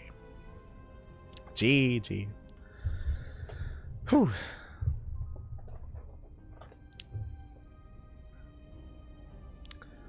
He makes 17 mutants instead of like 70 to win easily. Yeah, he's crazy, man. He's crazy. But GG. GG, well played with that. Congratulations. With that, SHIN, he will claim the series. He will advance on to the grand final. Shout out to Neeb, because honestly, there's a world where there's a world where Neeb wins that game. Where he wins that game, he wins that series. And we have Neeb in the finals, which would have been insane. So I would say that, especially because Neeb only recently returned, like relatively recently, I hope that he's able to walk away with his head held high there, because SHIN, he's straight up one of the best Zergs in the world right now. Straight up. And for Neeb to make that as close as it was, it's impressive. Very, very impressive play there. GG. GG, well played. With that, we are going to be going on a short break. We're going to be going on a break here. When we come back, we'll have our next series. We'll have the grand finals. We'll see you soon after this short break. See you soon.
Welcome back, everyone. Welcome back. Welcome back to the Sparkling Tuna Cup, the STC number 144. We are back with the grand finals. But before the grand finals, it is time for La Rifa. It's time to God, so nonsense going. It's time for the random raffle. Speaking of the random raffle, our players are going to be playing. One of our players is going to be playing random. By the way, we'll get there. For now, though, we have 12 players. 12 players that are equally eligible to earn 5 USD for the random raffle. For that random raffle. So this week, one player walks away a little bit richer. It could go to anyone. It could go to someone that got knocked out in the first round, or someone in the grand finals. This week, oh, congratulations! Let's say congratulations to Minizerg UA. GG, well played, congratulations. Minizerg UA does claim the raffle here. Shout out to Homono and ByuN for being the runner-ups, but congratulations to Minizerg as we are getting into the grand finals. Los grand finales here. Oh boy. We'll get into it here. Oh. As spawning in the bottom left-hand corner of Lockdown, we have the South Korean. The South Korean, a typically Zerg player, but here he is not playing Zerg. He's not playing Protoss either, technically. Random. Playing random. It is SHIN for onside. And spawning in the top right-hand corner, we have the red Zerg player representing Stony Bulls. It is GG Machine. The Machine, pappy. Hold on. We're just setting up the grand finals. getting it ready. And if you're in the chat, you know what time it is. It is Gambit time. Predictions are open. Place your bets on who you think will claim the series. Will it go the way of our Zerg player playing the main race, or the way of SHIN playing random and landing on Protoss? Oh boy. Hi, here we go. We're to get into our grand finals. Bearing in mind, this is best of five finals. Also, before I get ahead of myself, if you want to support this tournament, if you want to support the Sparkling Tuna Cup, again, this is the longest running Open Cup out there in the world in SC2. If you want to support us, you can do so via Patreon, !Patreon in the chat. The Patreon does fund this tournament on a weekly basis, and you're going to help us grow this tournament to have a bigger and better prize pool as well, and even help us reach a stretch goal to allow for monthly finals. We do have a stretch goal for that, so you can help us reach those goals via the Patreon. Thank you so much. Thank you so much to all of our current patrons. Thank you so much to all of our supporters. We do appreciate it. We appreciate the support. Thank you, puppy. Thank you. Whew, oh boy. As for now, we're opening up. We're going to be opening up here. It's going to be a gate expand into Cybercore here out of SHIN. Everything's looking normal. Meanwhile, a hatch. Oh, no, sorry. Hello. Hatch gas pool. Yeah, hatch gas pool here out of GG Machine. We're settling into our game, settling into our early game.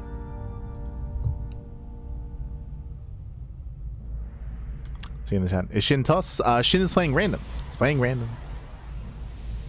Vamonos. Now, coming into this matchup, SHIN, he does off race quite a bit for content. Again, he has his own YouTube channel. He does make a lot of content. One of the bigger Korean content creators out there for sure.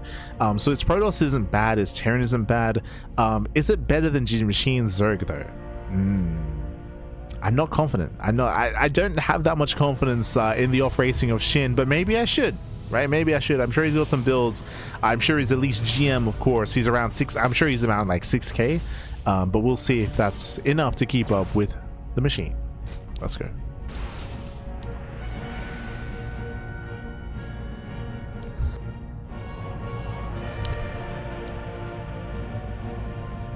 So now, the Overlord will spoke in, pokes in, pulls away.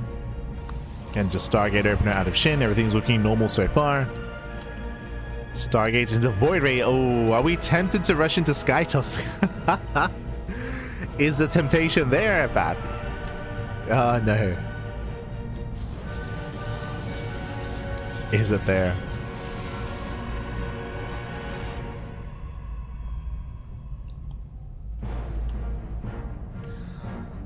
As for the time being, again, SHIN, he is going to be hunting down the Overlords, landing Vision, landing Scouting. From here, SHIN can go for a second Stargate, a Fleet Beacon, or even a Twilight Council instead. There's a lot of different ways that you can kind of go from here, and it is going to be additional Void Rays.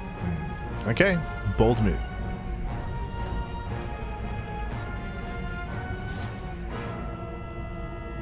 He's doubling down on the Voids. First one moving out across the map. Second one should stay back home looking for the other Overlord. And we'll get one. Yeah, one Overlord goes down. Void Ray does pull out. At the same time, a second Overlord should be falling.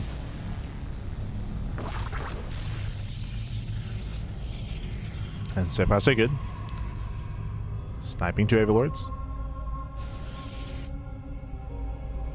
Setting up for the third. Another Void Rays on the way. Okay. He's not stopping. I mean, usually when a Zerg player off races as Protoss, there's often a very high chance that they do go into Skytoss. It's very common. Curious if that's going to be the case here. I see a Forge. Yep, there we go. Second Stargate. Forge is just for cannons. It is going to be Skytoss. Let's go.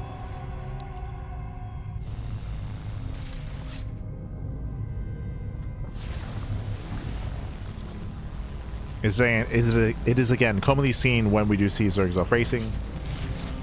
The Skytoss.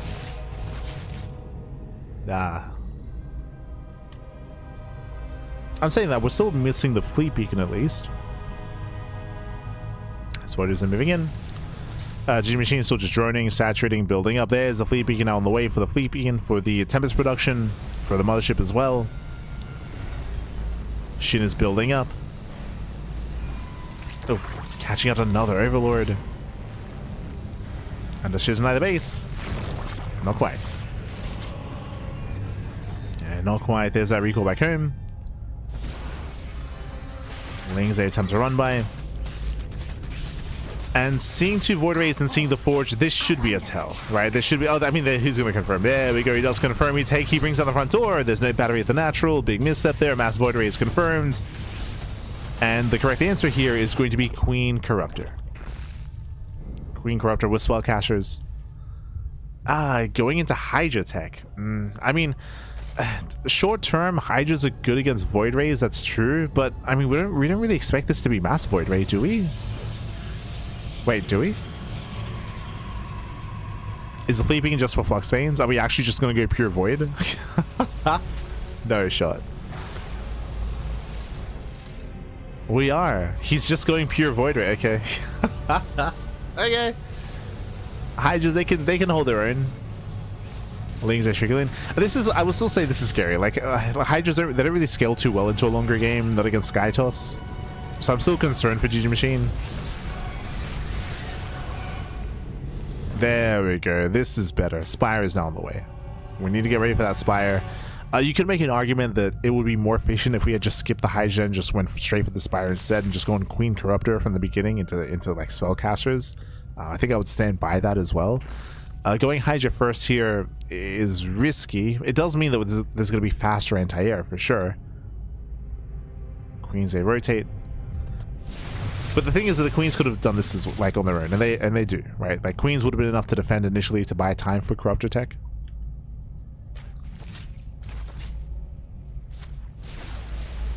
Mass Hydra is revealed. Tempest production has begun. Twilight Council's on the way. That should be for Storm.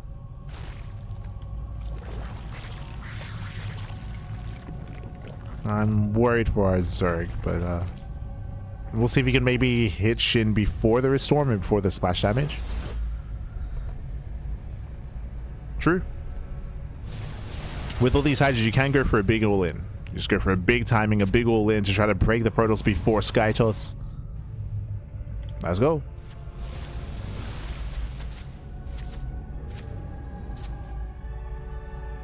+1 fire attack has begun.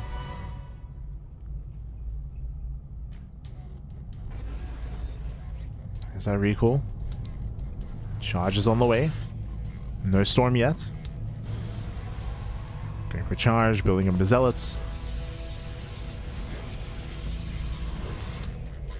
Void Rays A rotate. And they will take them this expansion at the same time. GG Machine is moving in. Shows that Cloak. Yeah, Cloak is activated. Hydra's going to be zoned away. Oh, God. Yeah, a lot of Hydras go down. At the same time, hatcheries are falling. And remember, Shin still has a slow zone. Like, GG Machine, he's looking for another way in. Okay, make his way to the natural. Where's that slow zone? There's a recall. Massive zone on the army, catching up the Hydras. And this is what we mentioned before. Like, Hydras don't scale well. They do not scale well into a longer game, so the Hydra's going to be shut down, and Corruptor production has begun. We need those Corruptors. Oh, does get one of the Voids. Guess 2. 1, 2 Void Rays go down. But the investment into all these Hydras wasn't quite worth it. That's 15 Hydras going down. That's a lot of gas.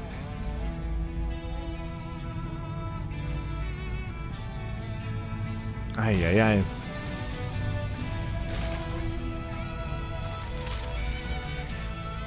Remember, the soup is lying to you. Shin's army is more efficient, and Shin, if he can get a 4th base up and running, he will max. He will max out with a superior army. Storm is not done. It looks like Archon production.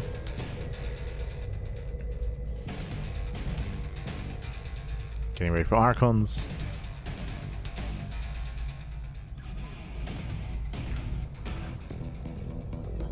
Oh. 4th base is exposed. Nice pickup. And Nexus goes down. Hydra try to move in through the slow zone. We're committing. Yeah, it does try to commit. Corruptors as well. Mothership may go down here, and it will. Yeah, massive pickup. Mothership does fall, and GG Machine will keep going. We gotta keep going. Gets one of the Tempest. No kiting. Yeah, SHIN is not kiting back. Second Tempest goes down. But we'll clean up all the void. Yeah, all the Hydras. All the Hydras go down. All the Corruptors as well. GG Machine, he will lose everything. We'll lose the army. 2 Corruptors survive, but did kill 11 probes at least. And got the Mothership. Right, Mothership did fall. Takes down the Mothership.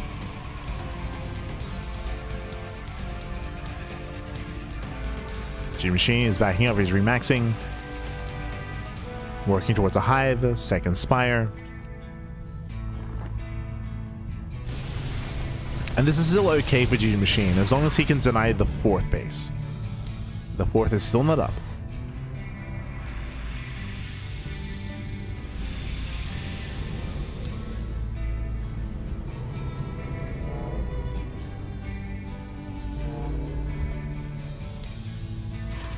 Oh.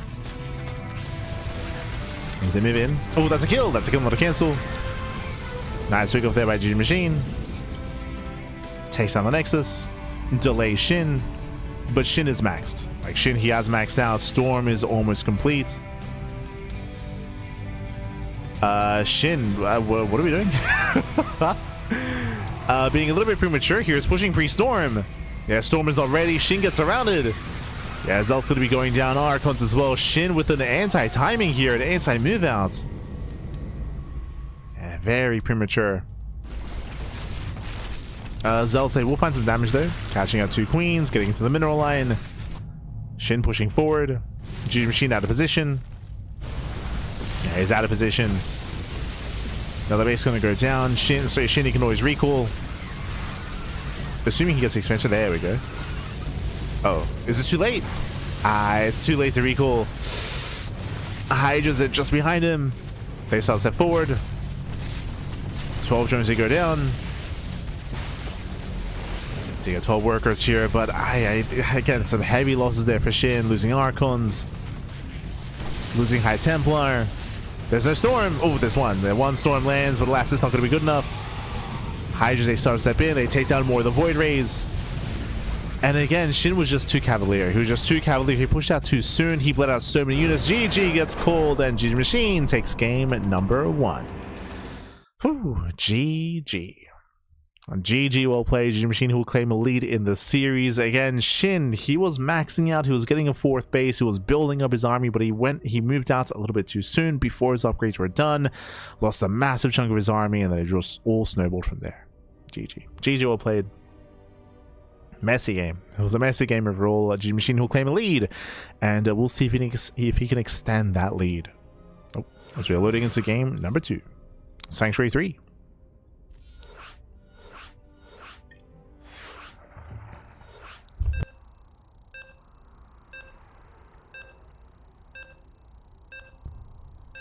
Here we go.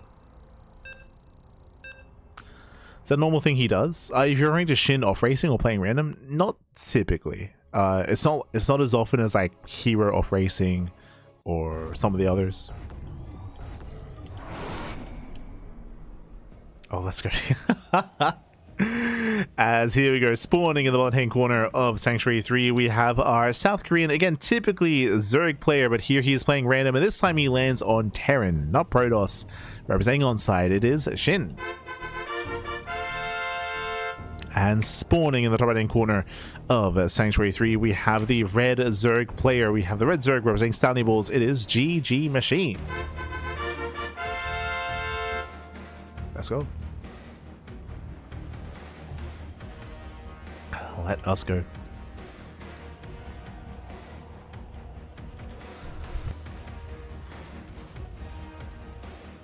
Oh, as we are getting into game number 2 here. And again, SHIN, I know even less about his Terran. Like, when it comes to his Protoss, we've seen his Protoss before. If you remember, SHIN, he played Protoss against Hero when Hero played Zerg. That like an off-race match. And we saw a lot of Sky Toss out of SHIN. I don't know what to expect out of SHIN's Terran. Is he gonna play mech? What do we wait? What's what's with the building placements here? Racks behind the ramp is interesting. I mean, yeah, interesting. This will force potentially the Overlord to overextend. If I remember correctly, ByuN was doing this build, right? Where he goes Rax into Marine. Because there's nothing here at the ramp, ideally the Overlord chases, goes further into Scout, and then bam, you catch the Overlord and you supply block your opponent. But this is Reaper, right? Gas? If this is a Reaper opener, then I don't know. I don't know the purpose of it. Marine?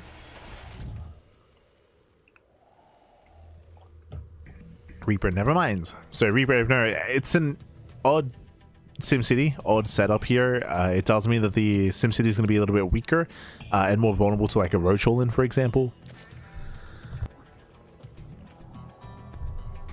Or even just a Bane bust. Interesting.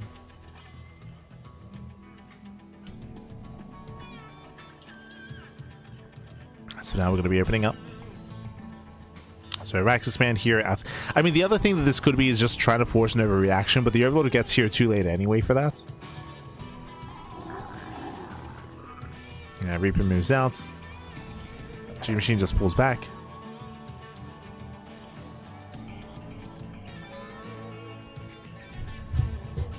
Este Leon. Thanks for playing StarCraft 1. I enjoy watching on Twitch. Oh, gracias, baby. Gracias. Gracias. I don't know if I'll have time to play it tomorrow. But later on in the week we'll play some more. We're gonna play the bonus missions. The bonus missions. But glad you enjoy, Leon. Glad you enjoy. So we're gonna be opening up 3 CC. So third CC before starports, racks into factory follow-up. I like how we had to take the time to float the racks over to actually wall off properly. Like it's God damn it. But we are eventually setting up here, and I'm curious again if SHIN is going to play mech. Like usually, when a Zerg player or any player off races, like they usually like to do what is most abusive, like rushing into Skytils, for example, from the Protoss side of things, or from Terran. In my mind, it would be either be an ARAX or mech. But we'll see.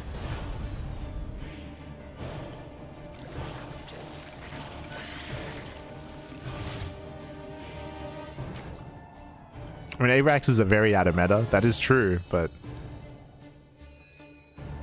a player like SHIN might still want to try it anyway.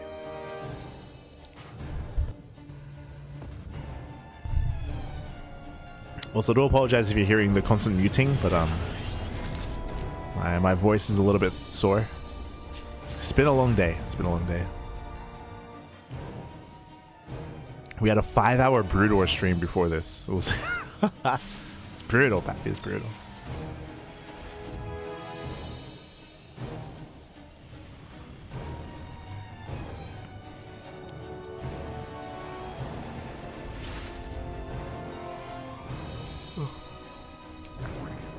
It's not early chamber +1 carapace is going to be on the way. A standard setup here at a GG machine. I'm really just mainly looking at our Terran player here.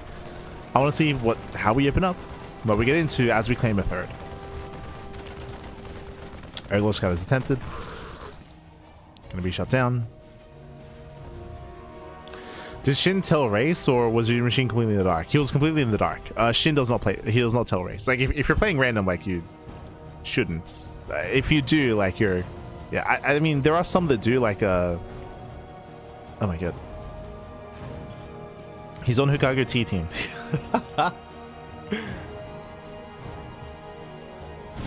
There's some that do, but it's totally by choice.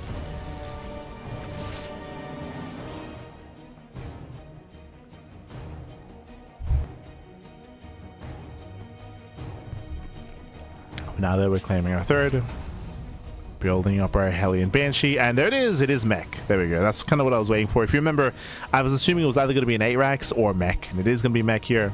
Again, this is like classic Zerg. Like if you're a Zerg player, if you want to off race, it's Skytils and mech. Like it's like the two most like abusive things like against Zerg. So it's like, yeah, we're just, they want to know how it feels like to play Terran. To be the abuser instead. True. Not saying that it'll work. As you saw last game, it did fail, but it is very commonly done when a Zerg off races. As Hellions, they move in, they catch a Queen. Nice pickup. Yeah, Queen does go down. Lings, they can win for this round. Nice catch. Catching it 1, 2, 3, 4 Hellions. Oof. Yeah, some nice pickups here in favor of GG Machine. More Lings amassing. And we'll clean up all the Hellions. Yeah, Hellions are being cleaned up, so nice defense. Banshee's going to be zoned away. And at this point, GG Machine should be aware that it is mech. Should be aware.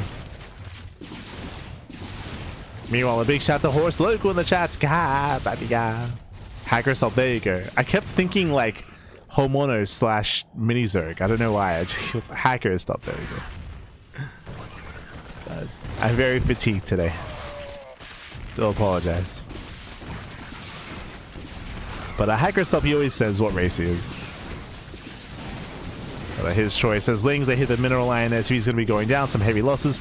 There's so much damage here because all the Hellions went down, right? All the Hellions were sniped earlier. We're muling in the face of the Lings. No!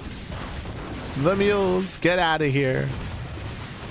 And before Shin can really get into his mech, this is critical damage. 10 SCV kills. Ay, ay, ay. 10 SCVs and the initial 13 Hellions as well.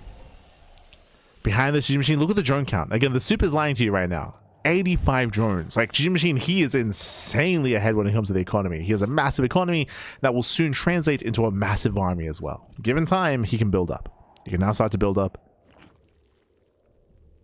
Ay, ay, ay. You get insane droning here by GG Machine.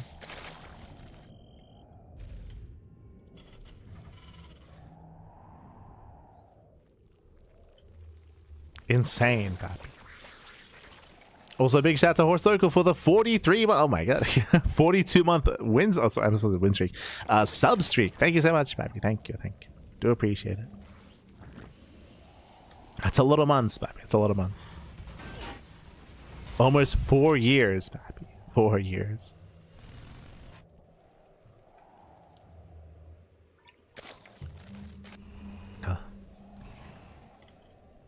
As Shin is stuck at home building a battle mech. At this point, after losing map control, I would advise this would be the time to start tank production. Less so battle mech, just because you're stuck at home. Shin still wants to be active though. Wants to be active, wants to be aggressive. It's just at this point, I feel like it might just be too late, to be honest. G Machine, he's about to max. He's about to max out himself. Remember, he finished droning quite some time ago. Better engage for Shin. Cleans up all the Lings. Cleans up the Zerglings. Shin pivots back around.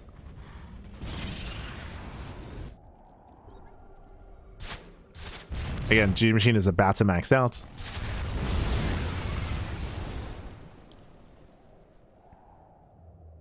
He's almost there.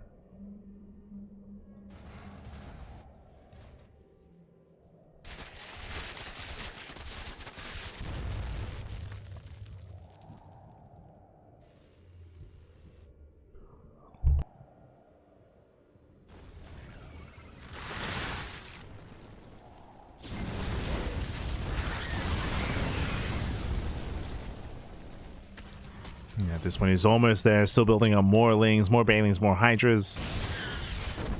Splitting up his army, pushing on the right hand side. And coming through the center. Again, he wants those tanks. Oof, won't quite get in. Yeah, not quite so far. Nice defense here by Shin. He's holding. He's holding on. And after the failed assault, now we start the hive. This is late. So late decision here by GG Machine. Now he's trying to work towards Hive Tech, towards Vipers. But again, this is delayed here for the Zerg. And that means that Shin, he will successfully defend on 4 bases. So the 4 base setup here is going to be solid. Getting his 4 bases.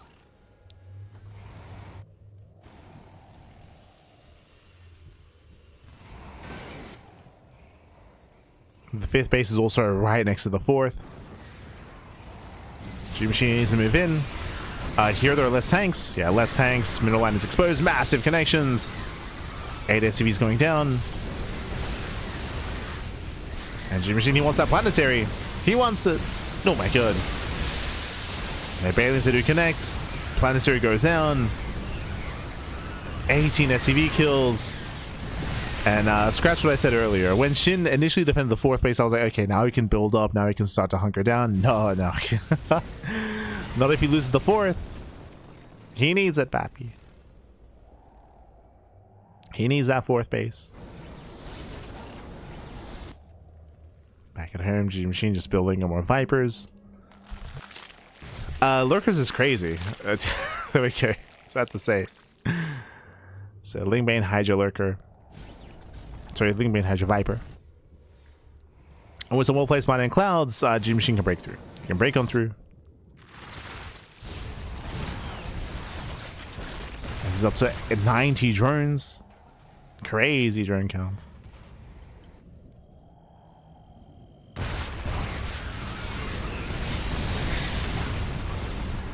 Oh.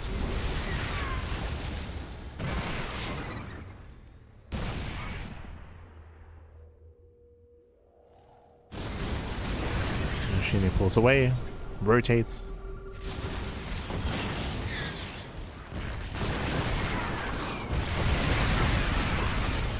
Pulls back, pushes forward once again, does catch some of those tanks. Just one blinding cloud though. Oof. Just the one.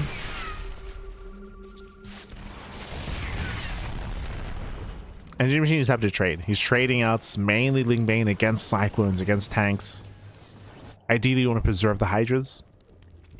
Pull back, preserve them. Oh, now Lurker tech. Okay. Interesting.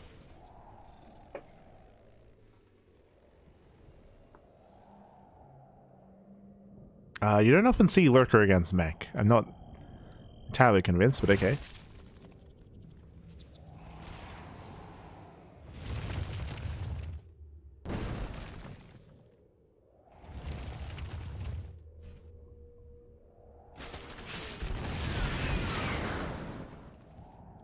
As again, Shin is maxing, getting more CCs. Right now it's on G Machine to take more bases and to spread out his workers. Again, not quite happening yet.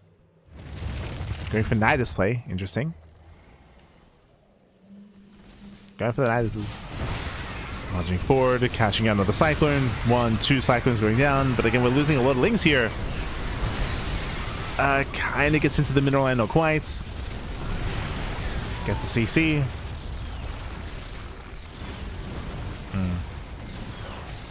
Yeah, a bit of a messy engage. A messy engage here from GG Machine. Does pull away, does back off. Lurkers are getting caught out. Losing 1, 2 Lurkers so far. Yeah, 2.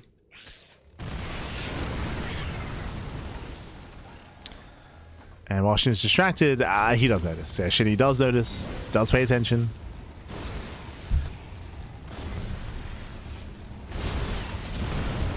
Keeping up with the Nidus Worms.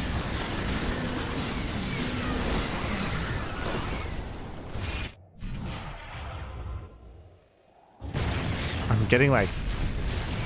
getting some ByuN deja vu here from earlier in the broadcast. Like, I mean... getting a little bit concerned for GG Machine. But now it's still okay. But the economy is not amazing here when it comes to what bases we're mining from. Oh god, oh god, oh god. GG Machine overextending. Behind this looks like we're getting ready for a Broodlord transition. We're thinking about it.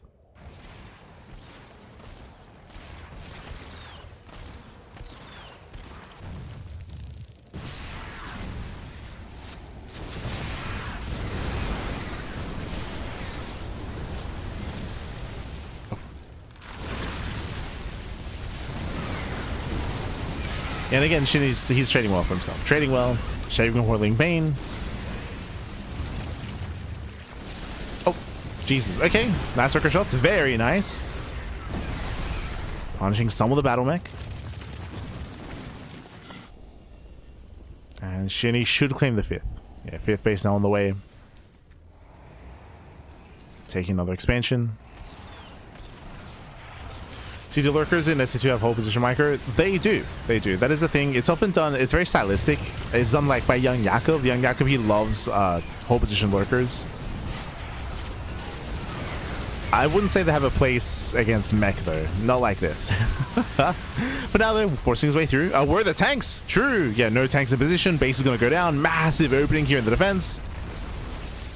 Where are the tanks? Are across the map. I see. It's like, where are the tanks back? Base goes down. SHIN getting a little bit impatient here. He's crazy. He's pushing very deep on creep. Lurkers are thrown away. Lurkers are thrown away. SHIN trying to go for the kill. G Machine, he plummets in supply. Boys are being pulled. Desperation here out of the Zerg player, and he's gonna lose everything. Yeah, SHIN, he has done it. He just snowballs out of control, breaks through the main army, cripples the economy. He's going for the kill, going for the tank. And G Machine is broke. He's broke. He has no money. He has no mineral bank, I should say. SHIN is overwhelming. Again, G Machine was just getting very sloppy, very messy. GG gets called, and SHIN, he will tie up the series 1-1. GG. Whew. GG, well played. SHIN ties things up. Again, G Machine, he was being very... I think the way that I would characterize it is he was tunnel visioning a lot. He was doing a lot of tunnel visioning, staying on lair tech, committing heavily into lurkers, going for night display, when really just mass expand, take all the fringe bases, and take up into like Brewlord Infestor is kind of like the secure way of doing it. Instead, G Machine, he was trying to be a little more active, trying to be a little more aggressive, to his detriment. Like, he was bleeding out a lot of units.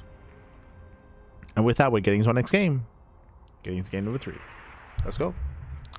Let us go.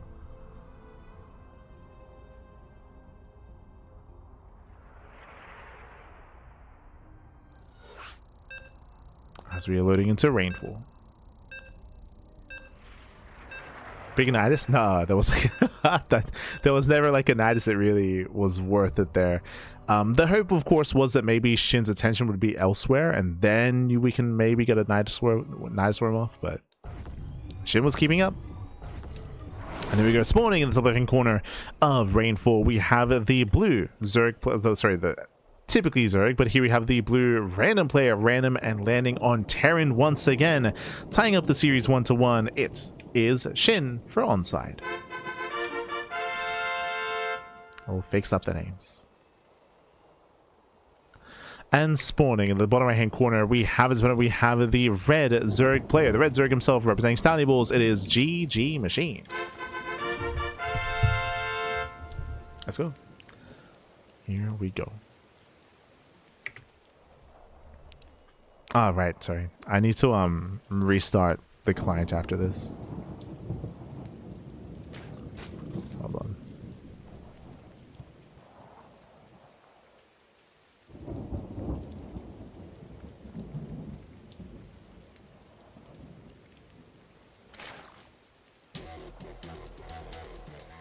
Okay.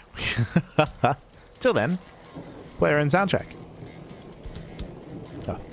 But now we're going to be opening up again. Hatch first. Whether or not SHIN plays mech again. Oh, CC first. Okay, CC first out of SHIN. Especially on Rainfall, I would imagine he will play mech. Like CC first into Rax, into third CC before Factory, into like triple Factory is definitely something that we have seen from players like ByuN, players like Cure. So I'm curious to see if that trend continues here as well. Like Hybrid Greed early on into extra factories. So we'll see if SHIN does make it up for a second time. G Machine, again, we got to tighten up our play here. Again, was tunnel visioning a little bit too much against the mech army previously, just fixated on his lair tech army, and again, was maybe being just overly aggressive and just overextending. We'll see if G Machine calms down, but calms down. Let's go.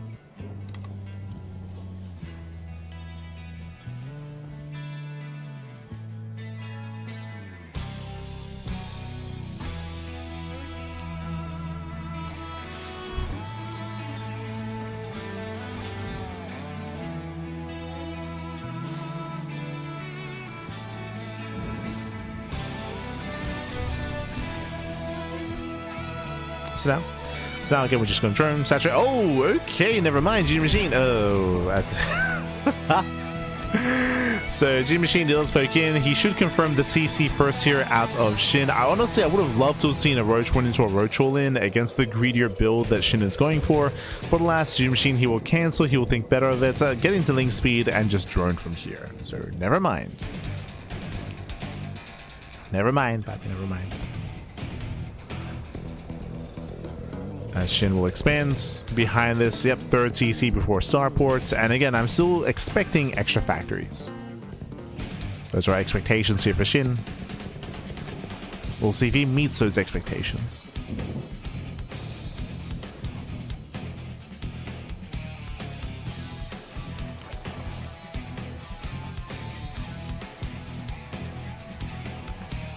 We'll see.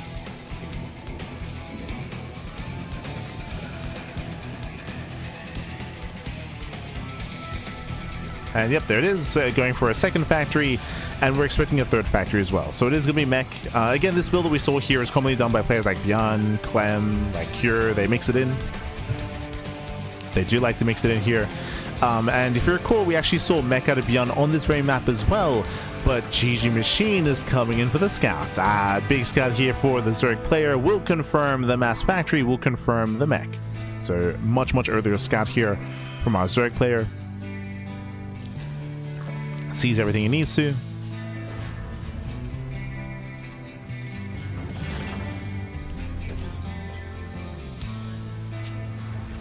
And we'll see how G Machine reacts back at home. There it is, Roaches. He's a little more standard, a little more efficient here, going to Lingbane Roach Ravager. He's not going to be stuck on Lingbane Hydra. So earlier scouts, earlier reaction. This is so far just a better early game here for G Machine, depending on what we do with this information. Like so far, Lair, Roaches should be able to build up and keep up with the first push. Should be able to.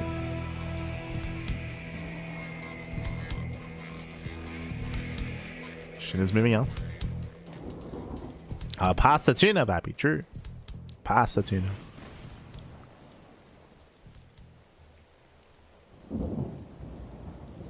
Where's they poke in? They try to poke in. One Hellion gets caught. Yeah, losing a Hellion early on. Nice pick up out of GG Machine.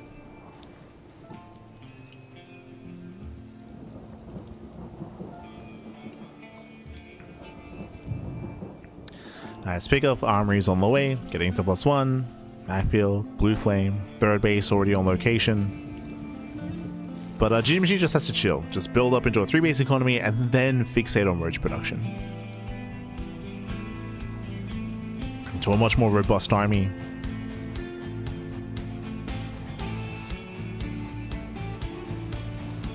An army that's better built to to just break through these siege positions, to break through tank lines, to tank shots.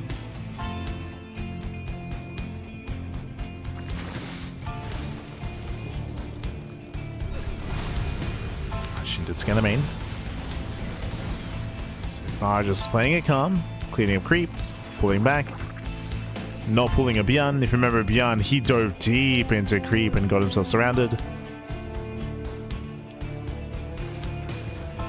Here, SHIN is just calming down, pulling away. Oh, that is a very fast double starport setup here. Are we going into Mass Banshee? Banshee Battle Mech. It used to be commonly seen a couple of years ago. It's ideal when it comes to supporting the mech army and sniping infestors. Getting free damage on Roach Ravager. Hatchery goes down.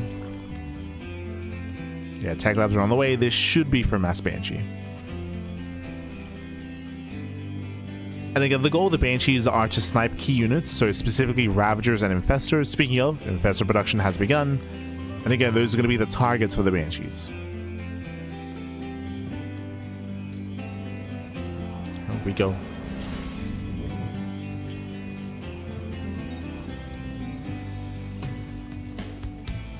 Due to the limited anti-air that GG Machine has, Mass Banshee can be quite difficult to deal with. Often it forces a Spire into Corruptor response. Oh. Bailings are denied. Oh, going Swarm Host. Oh, so, I mean, speaking of Banshee targets, that's a little bit concerning. We're going old school, Pappy.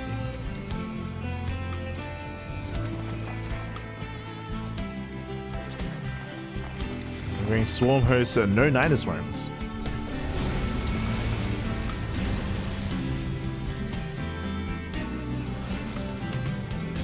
Again, the Banshee transition has not been scattered yet, so I'm concerned for GG Machine.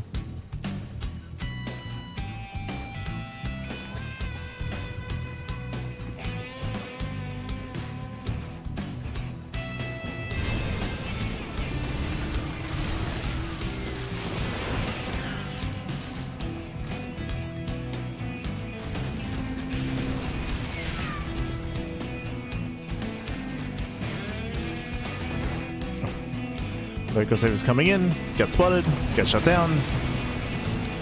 Doesn't quite go for the middle line, does get one Cyclone. One Cyclone, one turret. Banshees are amassing. 4 Banshees so far, soon to be 6. Soon to be 6.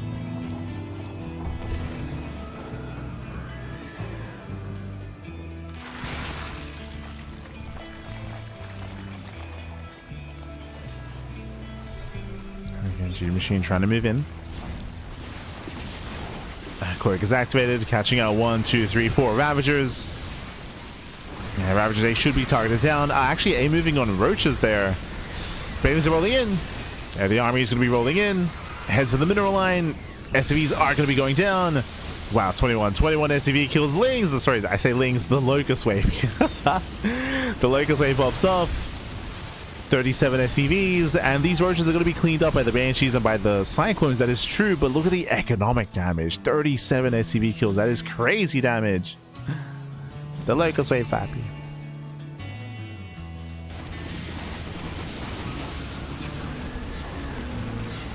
Shin's trying to counterattack.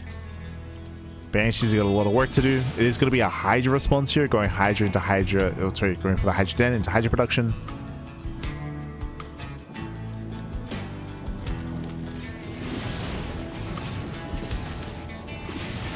Banshees, they do get a queen. Ooh, Banshee goes down. Nice pick up out of GG Machine. Picks off the Banshee.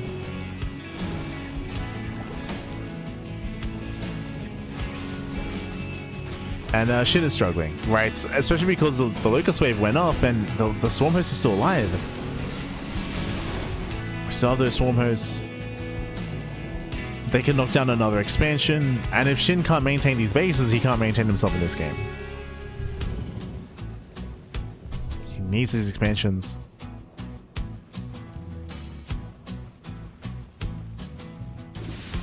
I just get spotted.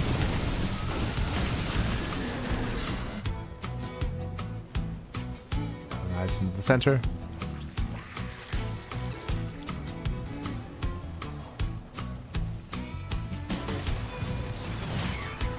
Seeing chat, no worries, Terran has mules. Not for much longer.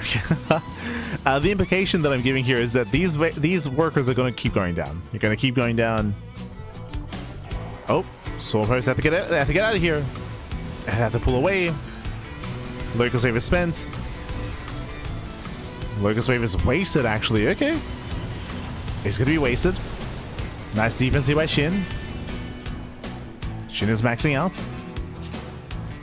And that was a huge moment. That Locust Wave was supposed to kill the Planetary. Planetary survives.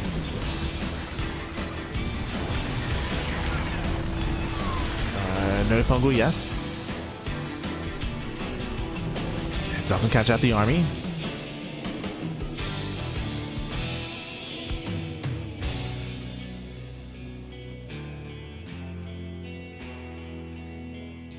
Quiet. Meanwhile, the Locust Wave once again spent on the Cyclones, on the Hellions. Forced onto the ground. SHIN is shutting this down very hard.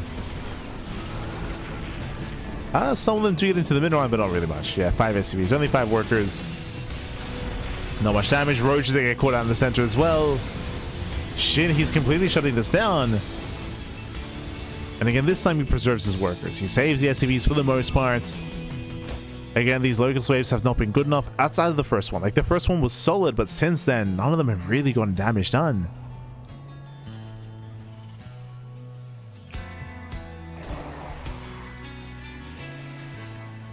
Okay, another wave is moving in. Miracle Planetary. Is there enough? It's gonna be close. Nah, not enough. Yeah, there's not enough here. Planetary survives. Not a single worker goes down at the same time. There we go. Kills the CC. Ethereus goes down, 7 ACV kills. Finally some economic damage here by GG Machine. He finds the damage. Oh. Oh, no fungal. Lacking fungal growth. Infestors are being chased down. Where's the fungal? Okay, they waddle away. Thankfully, they waddle away. Locals over to the planetary. Fungal does land. Is there enough of a follow-up, though? There's not much here. Yeah, barely they smash into the Hellbats, but there's not really many Hydras. There's no Roaches. Cyclones overwhelm. Shin, he's breaking through. He needs to. Yeah, he needs to break through here. Takes on the Nidus. Remember that, I mean, this is dead supply here for GG Machine. Hydrogen goes down. Reinforcements are trickling in. And GG Machine is in trouble. He's in trouble. He's desperate. The boys are being pulled. Desperation here out of the Zerg. Ay, ay, ay. Does catch 4 Cyclones. Not bad. Locust Wave is coming in. But it's going to run out. The Locust Wave is going to run out. GG Machine is hurting. Ooh. Losing Infestors. Fungal lands, but no follow-up. Another Hatchery is going to fall. The Battle Mech Pappy. He's making it happen. Ah.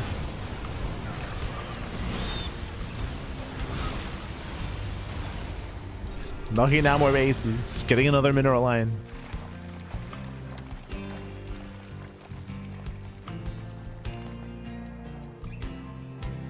Oh god.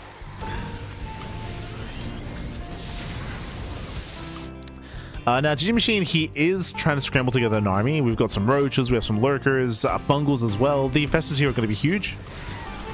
Oh. And Shin, he almost won the game earlier, but Shin not breaking the natural base means that he has nothing left. Right? Like there's not really much left here. The economy is in shambles here for Shin. Losing 19 SCVs. Oh my god, that's critical damage. How many cycles does he have? 20. Nah, in a head-on fight, like, he still has this. Speaking of... Uh-oh. Oh, the Locust! The Swarm Hosts! Get out of here! They're trapped. They're trapped. They're all going to go down. Massive losses here for GG Machine. He gets cornered at the same time. Who corners who?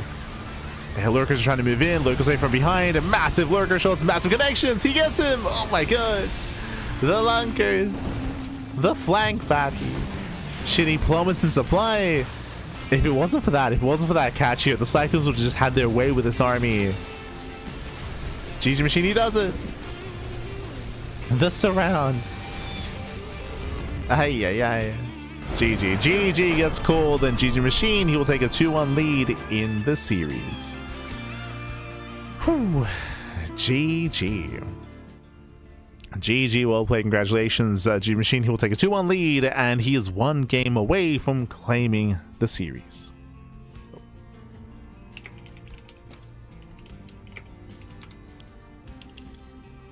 There we go. 1 game away. Meanwhile, Shin is up against the wall. He's up against the wall. He needs to fight back here and now to force the ace match. Can he? Can he force that ace match? Can he bring us back? Let's go. Let's go.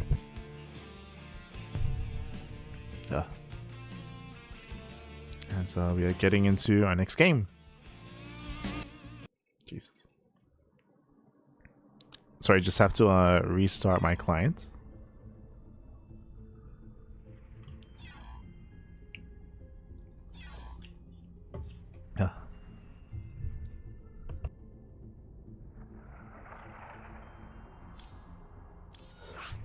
Beautiful.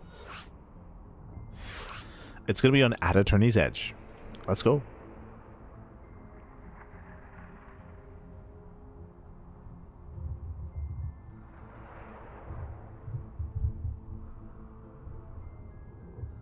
catching him. The Swarm Host bait. True, he did bait him in. He baited him in.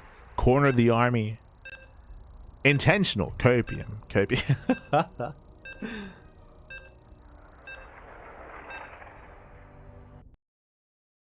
Let's go. Is the team called Standing Balls? Yeah. Standing Balls means steel balls. They've been around for like a year. Quite some time. There we go. Spawning in the top left-hand corner of Adatoni's Edge, we have the South Korean Terran player. Typically Zerg, but here he is picking random, and once again he lands on Terran, representing onside. It is SHIN. He's up against the wall. Can he make it up once again? As spawning in the bottom right-hand corner, we have the red Zerg player. We have the red Zerg representing Team Standing Balls. It is GG Machine.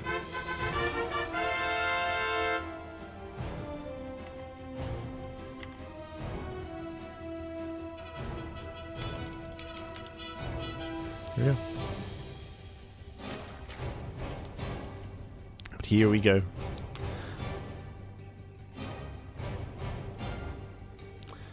We are going to be settling in. Again, GG Machine is up 2-1. He's up 2-1 here in the series, and we'll see if he can claim it here and now. We're expecting mech, right? We're expecting more mech here by SHIN. That's often the case whenever a player does off-race as Terran. Mech is the go-to, so we'll see if that trend continues or if we ever dip our toes into bio. What I will say is that SHIN wasn't looking too bad last game. Like, he was shutting down the Locust Wave, shutting down the Nidus Worms. Like, he was doing well for himself. He was going for these big pushes as well, punishing GG Machine until he got cornered. Not just that, but we also saw a big moment as well when we saw his economy take a huge hit from the, like, what, 4th or 5th Locust Wave, where eventually damage was being done. Damage that SHIN couldn't really sustain himself. Couldn't sustain those losses, couldn't sustain that damage.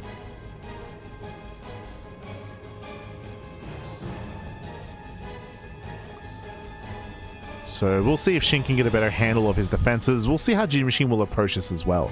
Last game, we also saw an earlier scout out of our Zerg player to confirm the mech. We saw it very, very early on, which allowed GG Machine to get into roach production.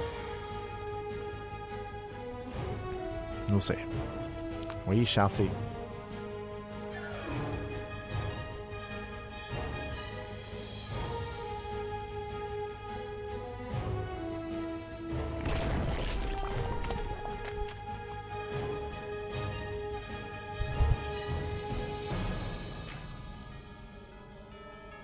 Why TVZ more fun?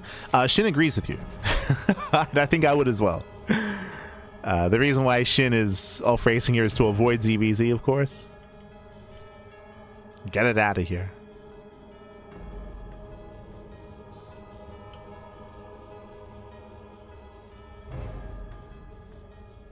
Whether that becomes a trend, I don't think it will. I think it's probably just for tonight, but we'll see. Oh, as we do have an early Roach Horn out of GG Machine. Very early here. So early Roach Horn, early aggression. Ling does attempt the scouts. Confirms a follow-up. Does confirm. CC was delayed. And, oh, did you see there for a moment we had Overlord speed in production? For a moment, though. Does cancel. And GG Machine is setting up. Meanwhile, behind this, back at home, it is going to be a third CC before Starport. A very economic build here by SHIN. If this goes on scouted, though, GG Machine can snowball out of control. Here we go. Here come the roaches. Yeah, 5 roaches have begun. Soon time to move out. Reaper is just now coming. SHIN has very limited information at the moment. And we are droning, so it's not an all-in. So GG Machine is just moving out with 5 roaches, droning up behind this. It is a way to be aggressive, to get a lead early on. I kind of wish we did double down, just because that's going to be a 4 C... that's 4 CC before Starport. This is insane greed here by SHIN. If GG Machine actually went for the all-in, he wins. If he actually went for the all-in, he would win here. But again, it's only pressure. He's only applying some pressure here. He is droning. Is SHIN going to get away with it? He is. Yeah, he's evacuating the natural. Bunker on the high grounds. Uh-oh.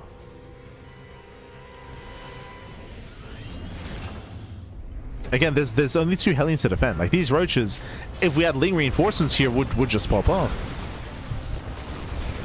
There we go, the roaches, they move in. Boys are being pulled. Takes out one of the Cyclones. Sorry, one of the Hellions. Takes out one of the Hellions. SCV is going to be going down. But remember, these economic losses don't really matter too much because it's 4 CC. I mean, despite it's still going to be a lot there. Again, imagine if we were Ling flooding. Imagine if we were all in. 9 SCVs. 10. 11? 10. 10 SCVs going to be going down. A nice damage here by GG Machine. It's a good start. Is it enough against 4 CC though? Like that's I don't know. I don't know the math there. It should be good for GG Machine. Behind this, he was droning, of course, saturating, taking up from here as well. Behind this, SHIN is playing mech. Should be a second factory on the way. There we go. Oh. There we go. Second factory is being thrown down. Third factory as well. So once again, SHIN is looking to make it up.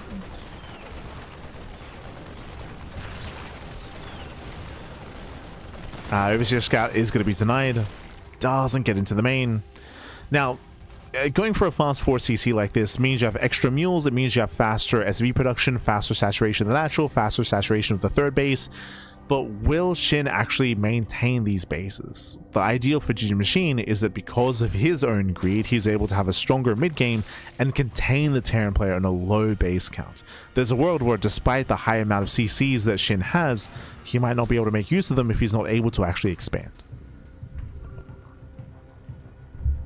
So the onus is going to be on GG Machine to be aggressive and to contain. For the time being, the Overseer does move in. It's a bit of a late scout, but GG Machine should finally confirm not just the mech, but also the 4th CC is already done.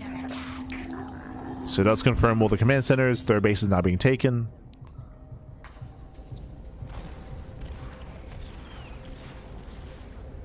Now we have Roach Speed on the way, Link Speed. Hydrogen is an interesting choice. Okay. Okay, we're going Roach Hydra. Playing like it's Heart of the Swarm. Okay.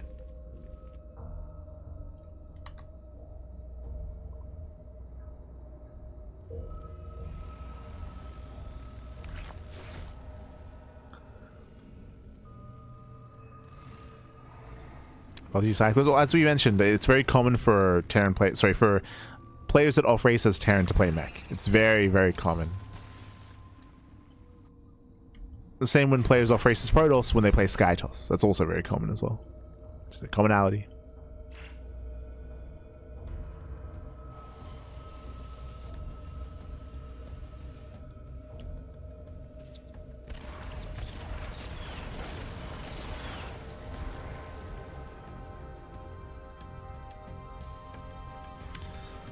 SHIN moves out. As he moves out, GG Machine getting ready for his own Ling run by, building up his own Roach Hydra setup. He's getting there. So Ling's gonna move in. Yeah, Ling's gonna move in. SHIN slightly out of position.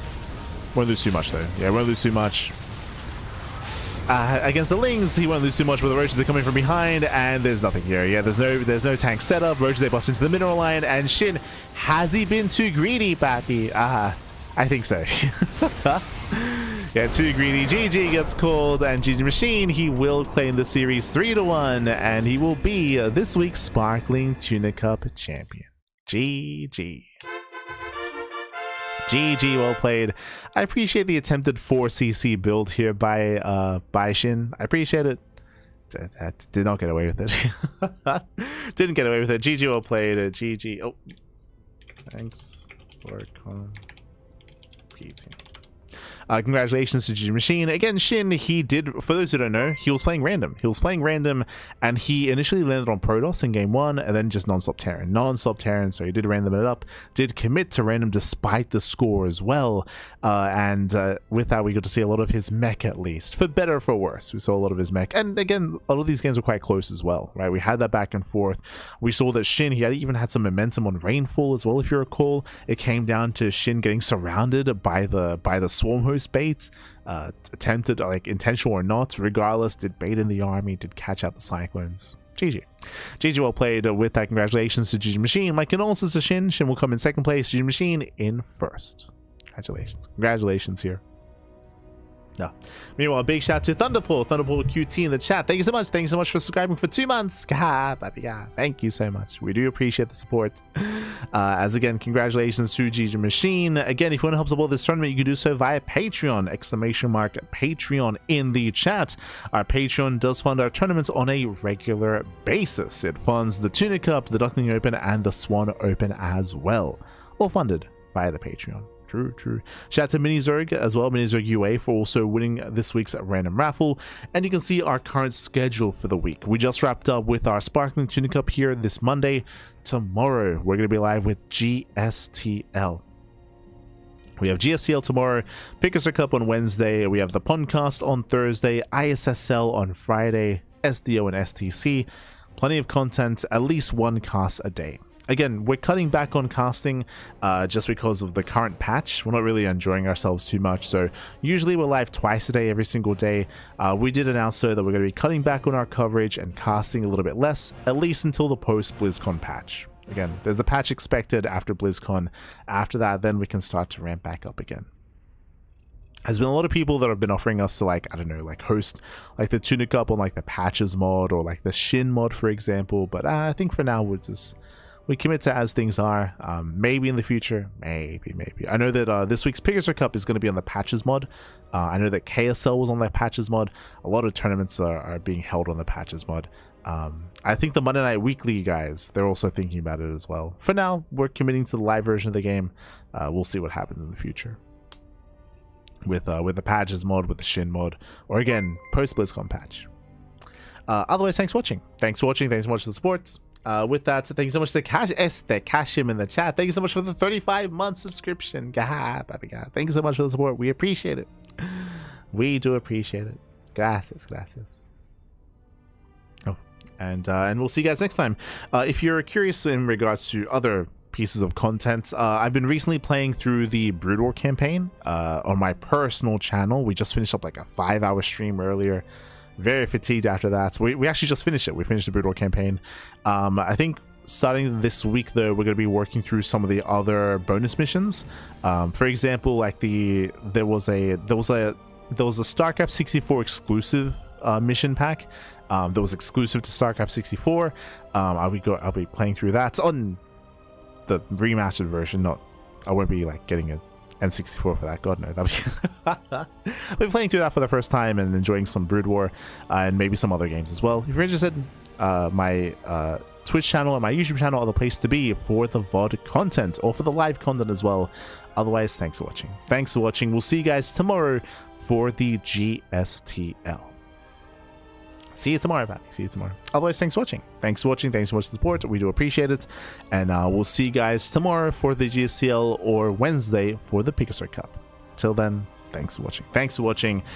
Big shout out to Shin. If you want to support this event outside of Patreon, you can do so via Matcherino as well. We do have our Matcherino page to support the event.